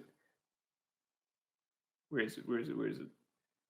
All right, Vex XO, you're going to have to ask it for the 31st time, because that's just I can't find it. Dante Maximali Z gave me some good advice. He said, then go eat, Morj. Maybe I will go eat. I think I will go eat. Ahmed Booz says, same here. You ignoring my question as well. All right. Please understand that I'm not deliberately trying to ignore anyone's questions. But give me your best shot. Let's see if I see the question. I still don't see VexXO's question. VexXO, you got to post it again. Same with you, Ahmed Booz. Ahmed Booze, kind of like booze. Good drink today. Not in like a, oh, I'm gonna get drunk, but like, so insight into me. I've become an old man. You guys know how old I am? I'm 25. I'm not that old. But any bags you see under my eyes are just from lack of sleep over time. But I'm not that old. But I've realized that I can't drink like I used to drink. So actually on my desk right now is a half-finished beer, but the reason it's half finished is because it is from yesterday, not today. So yesterday, I was like, it's a nice day outside. I'm going to go sit on my deck. I'm going to drink a couple beers. I got through one, and then I tried to force myself to have half, like to finish the rest of another beer, just because it felt weird that like, I just don't feel good after having one beer. But no, just I got through half. Then I just came back in, just put it on my desk and left it here. And I was like, I'll get to this later. I don't know. Something happens past a certain point. Because like when you're in college, you can drink so much and you don't appreciate it till later on when suddenly it's just like, this is This is not as fun as I remembered it. This is like work. I have to work to finish this. Samaya Goel, thanks very much. Being the strongest in advanced conquerors Aki seems to be related to what Shinjao said, to be a conqueror among conquerors. That is a great point. I've always really liked that quote from Shinjao, to be a conqueror among conquerors. Like, and he put that in the context of like what it takes to become Pirate King. I've always loved that quote. I feel like it encapsulates the story of One Piece and what this all means, like what the nature of this whole competition is so well. But adding in the hockey aspect of it, that's a great, great connection. Justin Holland, in all caps for some reason, but thank you anyway for the donation. Do you think you'll ever do a video detailing Luffy's character development and meet that for others as well? Yes. A Luffy video just would entail so much time and effort. Like, it would be longer than the Enies Lobby video I did. So I would want to do a Luffy video. Some videos, so for example, the Zoro analysis video, I was thinking of waiting till the end of Wano to do it. But like, if we compare that to, I've decided to just do it now. It just feels like now is a decent time to do it. Luffy, if I were to do a Luffy analysis video, I think it would have to be at a good benchmark, sort of. So at the end of Wano, seeing where Luffy's at the end of Wano and kind of like stepping back and being like, okay, this has been his growth over these many arcs. If I did a Luffy video right now, it would feel like, you know, that's missing out on a lot of what we could be seeing from him by the end of Wano, any new sort of way that he grows, etc. Let's get back to some of the people we're waiting on. VexXO. Has VexXO mentioned what their comment was? Did we see VexXO anywhere in there? Hello? VexXO? I like saying that, VexXO. It's a cool name. I do not see their comment. Can somebody fill me in on what their comment was? Strife? Putting my faith in you? No. I guess we just don't see it. How about Ahmed Booz? Don't see that either. Oh, VexXO. I see some people pointing to a comment from VexXO above. Where is it at? Where is it at? Arya Lynch says, mate, you're young. Thank you. I think of myself as old at this point. I think of myself as old. Who's Animu Clips and why is Animu getting all of his messages deleted? I believe it's for a good reason, because people are saying that his comments should be deleted. Oh, we found VexXO's comment. Guys, we found it. Will Zoro kill Kaido and who will help Marco? Will Zoro kill Kaido and who will help Marco? Zoro will kill Kaido, and I don't think Zoro will kill Kaido at this point. I think Zoro might help Marco, so I think that's the way I'm looking at it right now. There might be a tag in, tag out with Marco healing Zoro, and then swapping out. Matthias Fierro says, I think you're just out of practice or being a pussy. I assume that you're talking about in terms of how much I drink now. To be clear, yes, I could obviously drink more than 1.5 beers. I think you would have to be, some sort of like severely frail or like elderly individual to not be able to drink more than 1.5 beers. I'm saying what makes me feel good. Even just have okay, so because of COVID, not as much drinking or general socializing, I guess, last 6 to 8 months or whatever. But let's say before that, so part is not as much in general recently, but let's say before that, I could only probably do 1 night of heavy drinking, basically, if that makes sense, in a week. Otherwise, let's say that's a Friday, then I'm generally going to be recovering hangover-wise Saturday and not really feeling like drinking. And then Sunday is just a Sunday, So that's basically where I'm at right now. So even if I wasn't even if I was okay, gonna get fucked up tonight or whatever, then, if I have 7 drinks, I'm not gonna feel well. That's not a crazy number, but the fact is I'm just not gonna feel good for the rest of the weekend at least. Whereas back in college, you didn't really count how much you drank and you just did it again the next day. Not that I was ever a huge drinker, but I'm saying it's just I'm talking about my body changing in terms of how much feels comfortable. Like before, you only really got a hangover if you like went way past your limit. Now it's like I just don't feel like drinking anymore.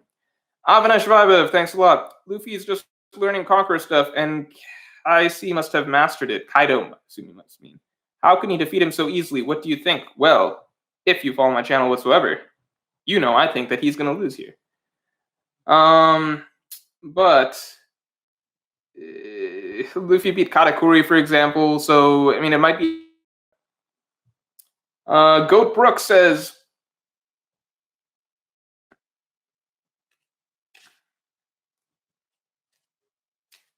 Goat Brooks says, Morj, why do you hate Jinbei? I don't hate Jinbei. There's a period of time I didn't like him joining the crew, and I didn't think he was like a good addition to the crew. I still kind of feel that, but I don't dislike him. I kind of just got used. Like I kind of just came around to it. Like you initially dislike something because it's like it's new and you don't want it to happen. And at this point, like I don't think Jinbei is like a great addition to the crew, but I don't mind him. I'm looking forward to his fight. It's basically where I'm at.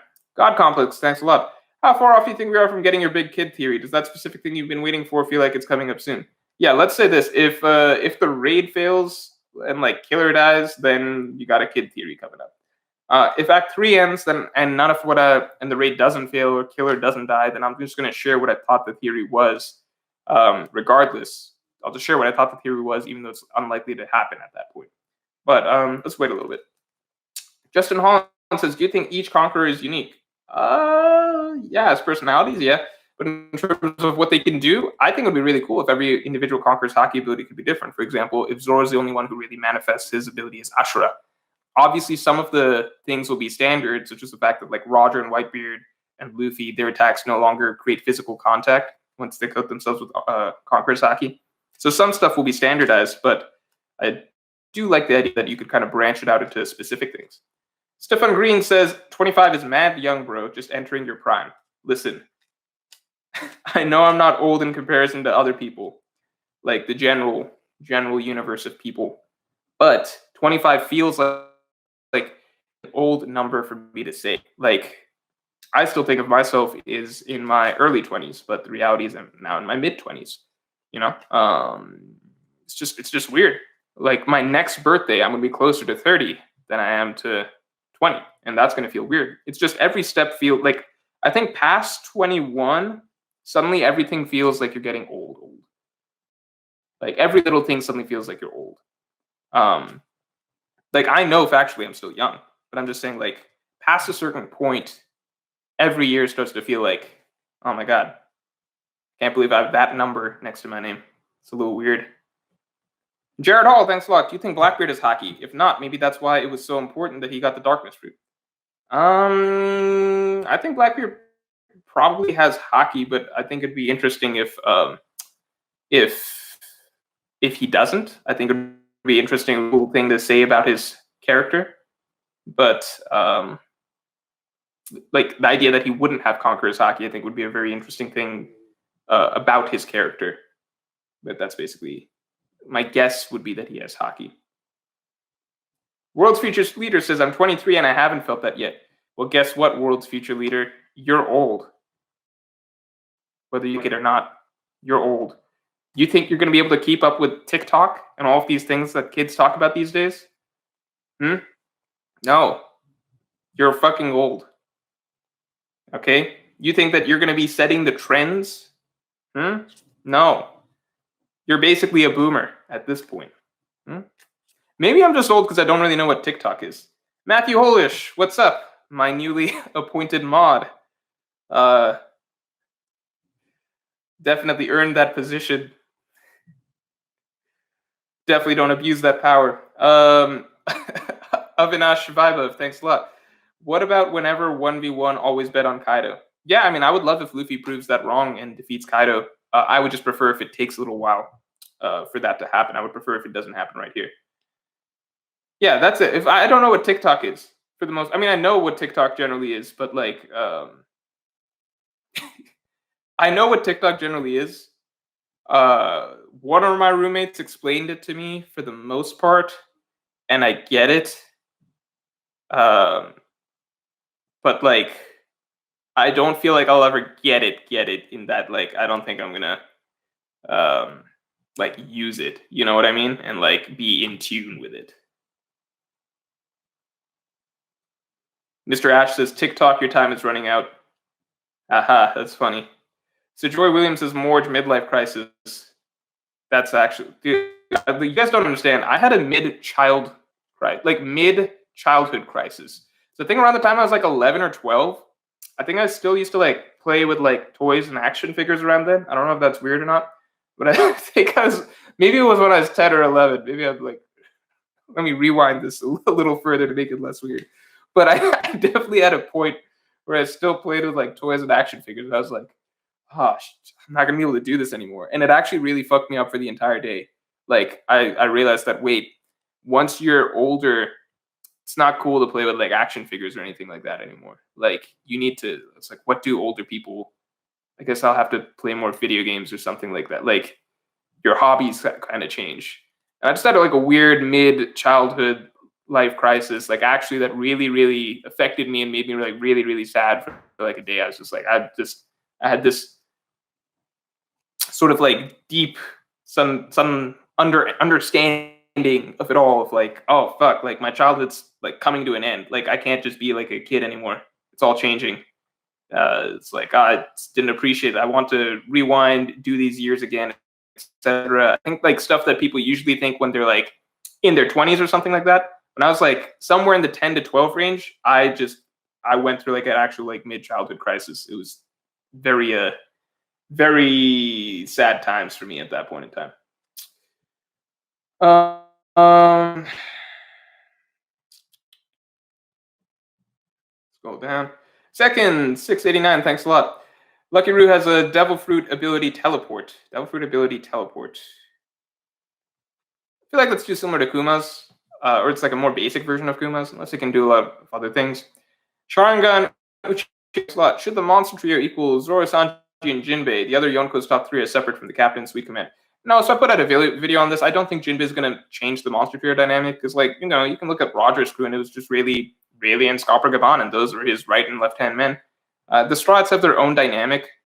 I think in general, if you look at Jinbei, to me, just the fact that like Jinbei is not fighting a sweet commander says everything. You know, Jinbei is, you know, he's fighting who's who.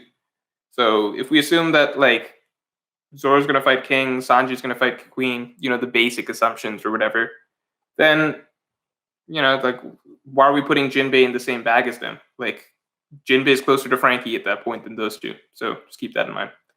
Like, after everything Zoro just did, after everything, how are you going to put Jinbei in the same category as him? I can understand you can make the same argument for Sanji not being it, but I think with Sanji, we can kind of just expect that there's going to be certain things that are about to happen for him. I think there's like more reason to expect that Sanji could get some feats, not the same as Zoro, but like, you know, Sanji could fight a commander, defeat a commander or something like that. Whereas with Jinbei, that's clearly not about to happen. Like, remember when we thought Jinbei was like amazing because Jinbei, like, on the during the chase when Big Mom got on board the Straw Hat ship towards the end of Whole Cake Island, and Big Mom was shriveled up, starving, dying. She took a swing at Jinbei, and Jinbei was able to like block her for a second before getting knocked away. And, you know, like Jinbei managed to push her off the ship. And like, remember at that point in time when we thought, oh my God, Jinbei's amazing. Like, yeah, it's Big Mom and she's like really, really starving and weakened and stuff like that. But still, he did that to Yonko. I mean, just compare that to the stuff Zoro's casually do. Like, the stuff that Zoro's done over the last like 5 chapters makes that look like absolutely nothing. Like, they're not in the same ballpark, right? Like, Sanji, I guess you could say the same stuff, but just because there's been this sort of cycle throughout the series of like Oda often like making Sanji look somewhat bad and then giving him certain moments to bump him back up, I would imagine that Sanji is going to get something similar to that at this point that would put him closer towards that upper echelon. Compared to Jinbei, where it's, you know, Jinbei's like old. He's, you know, he's like me. He's old. He's he's a veteran. He's probably not going to get like that much stronger over time. You know, the fact that he's fighting Who's Who, I think, gives us a good idea of where Jinbei lands. AJK says, Morj, what is your Indian Favorite Indian food? Depends. Okay, people are gonna go nuts over this. Um, some people, by that I mean Indians. Some Indians might go nuts over this, but my favorite is actually um Indian. Okay, so like beef or lamb, uh, but Indian style, which is very rare because Indians don't normally eat beef, right? It's normally chicken. So this might be sacrilegious or whatever, but my dad really likes preparing, like let's say beef in Indian style, so like keema, if you know what that is. So like beef keema, I really like that. But if we're separating stuff that's not standard traditional Indian food, then probably pav bhaji, if you guys know what that is. I'm sure some Indians do, but pav bhaji I'd probably put as number one.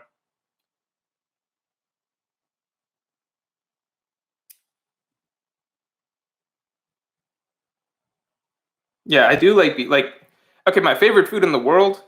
I literally had this for dinner yesterday. I had Five Guys for dinner yesterday.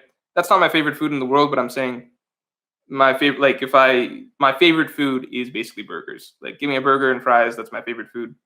I'm not saying Five Guys is my favorite version of that, but I had a burger yesterday, right? Um, yeah, burger and fries is probably just my favorite food. Can't go wrong with that.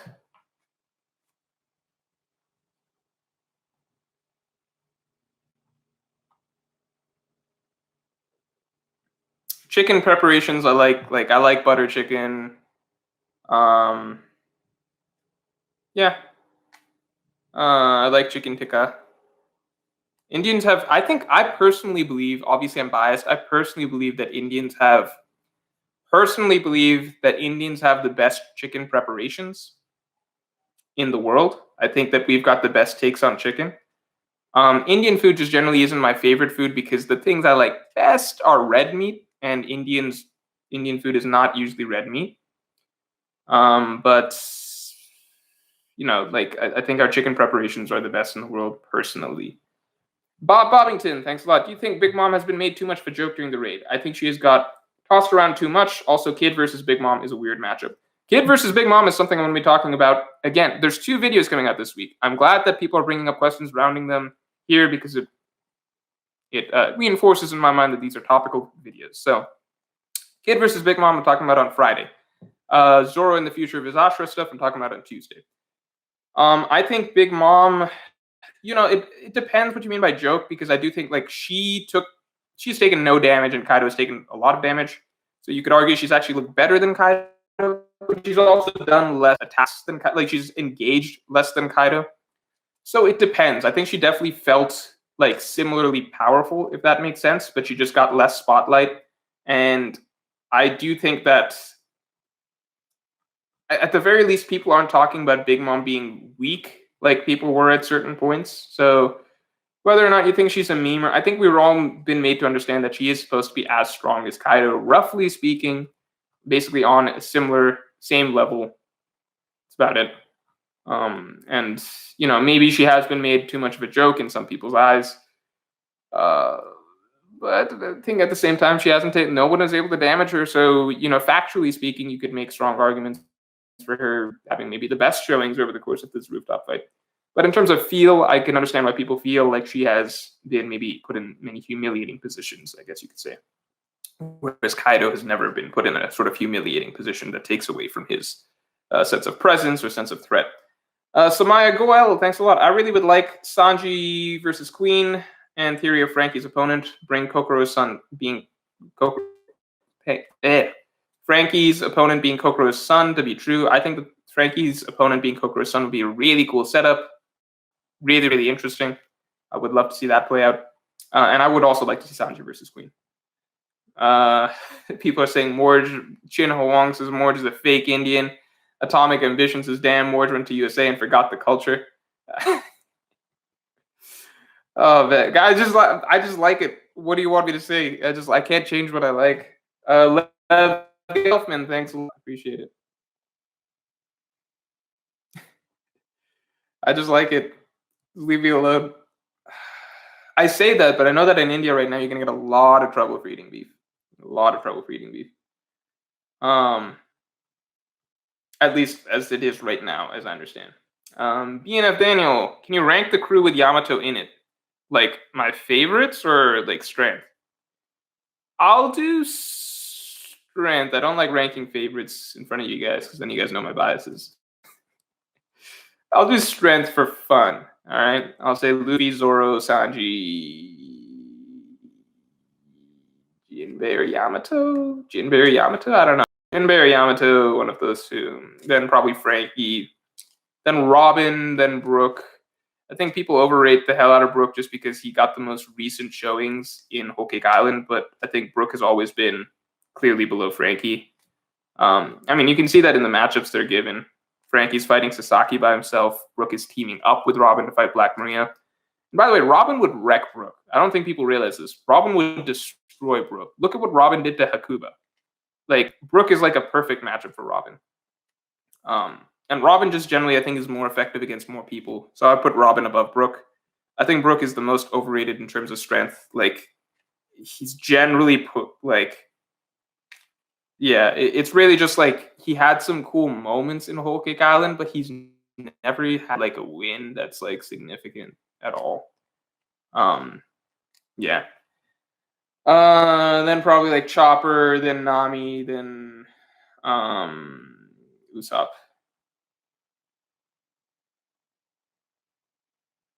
I think that's it. So Joy Williams says, Morj, your real name. No, Morj is not my real name. No, what kind of a name would that be? What kind of a name is Morj? It's not a real name. It's not a real name. Lev Gelfman, thanks a lot. Do you think there is any way that Luffy doesn't become Pirate King? Look, if Oda dies, then and the series doesn't get continued, then yeah, that's literally it.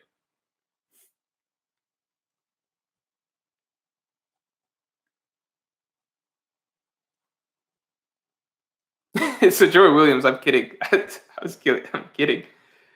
Oh wait. Oh, you're asking what my real name is. Oh, yeah. I'm not gonna tell you guys.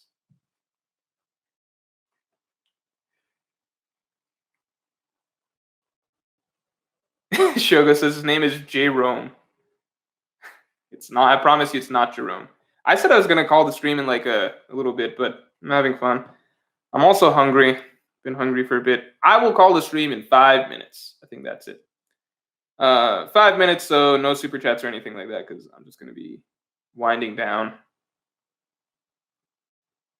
I know it's Brad, says the pirate hero. If the raid fails, Morj real name. Hey, Potential Pizza, what's going on? I hope you're doing well.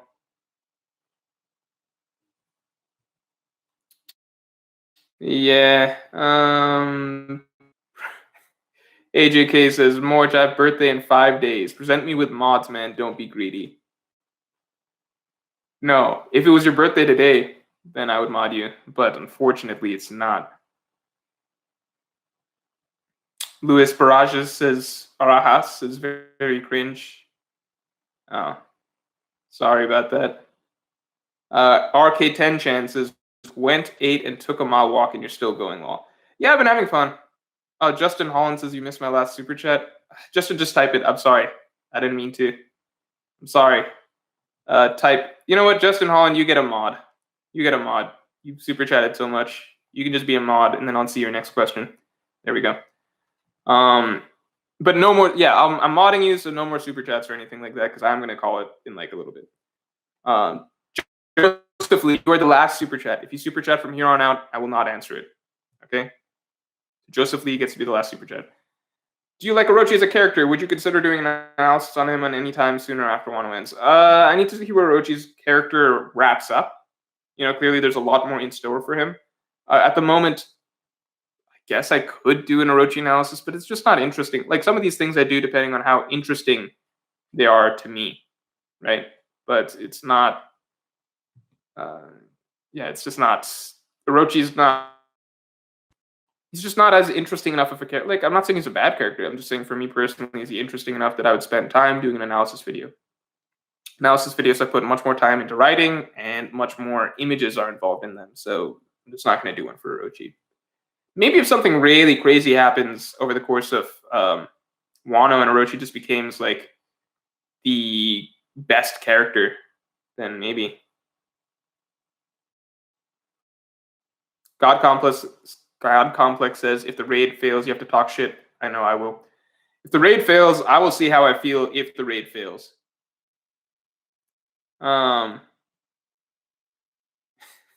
It depends, because a lot of people have been real dicks about the raid failing, like tweeting, like mentioning me in tweets and stuff like that, and just being like Morj is an idiot, etc. So it depends. If the raid fails, if the raid doesn't fail, then I have to like kind of like humbly just take it, be like, yeah, I was wrong. You guys were right. I'm sorry. If the raid does fail, then I might just feel too vindicated that I might just talk about it till the end of time and never stop mentioning it. You know what I mean? Not because it failed, but because of the amount of negativity that went my way over the course of it. Like this Conquerors hockey thing, right? Yeah, I was right about this Conquerors hockey thing, but I never felt like I was being attacked over the Conquerors hockey thing. So I didn't even talk about it that much this stream. I answered questions when people asked about it, but it wasn't really a topic of this stream. This was more so just a fun stream. And I'm not going to keep bringing that up or anything like that. But if the raid fails, I don't know how I'll feel. I'll have to see. Hopefully, I can just be the bigger man and not go off on it. But most likely, I'm probably going to talk about it forever. So that's basically it. People have also just realized that mod is pay to mod is pay to it's pay to mod. Oh, bye, Aslan. Wait. See you, Aslan. Yeah, it is pay to mod.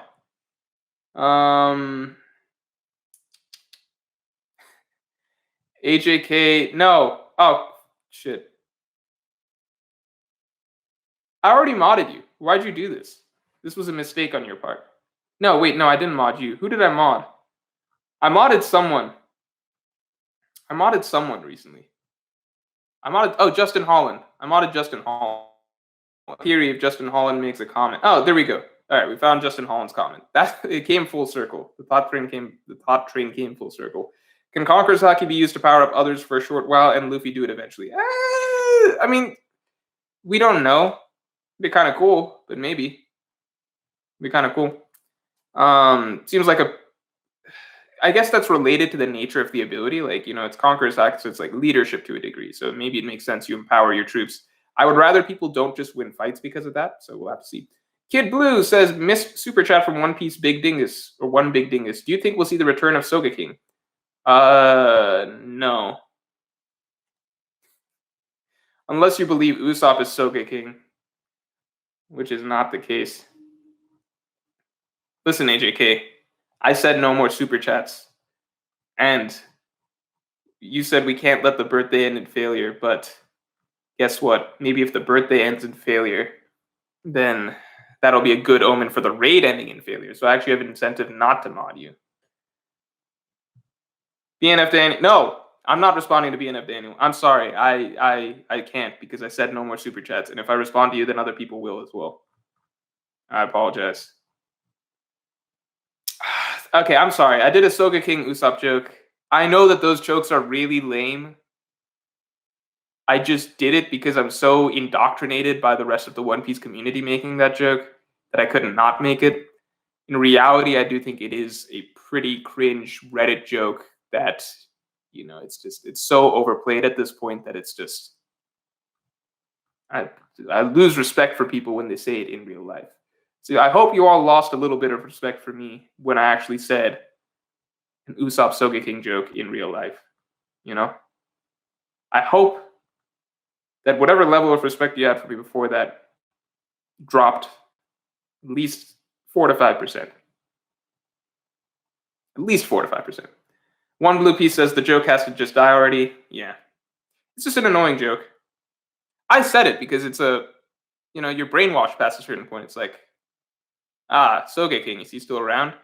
No, because this is One Piece. We all say that Usopp and Sogeking are different people.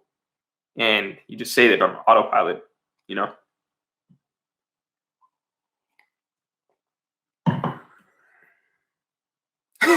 No, X7 Strife.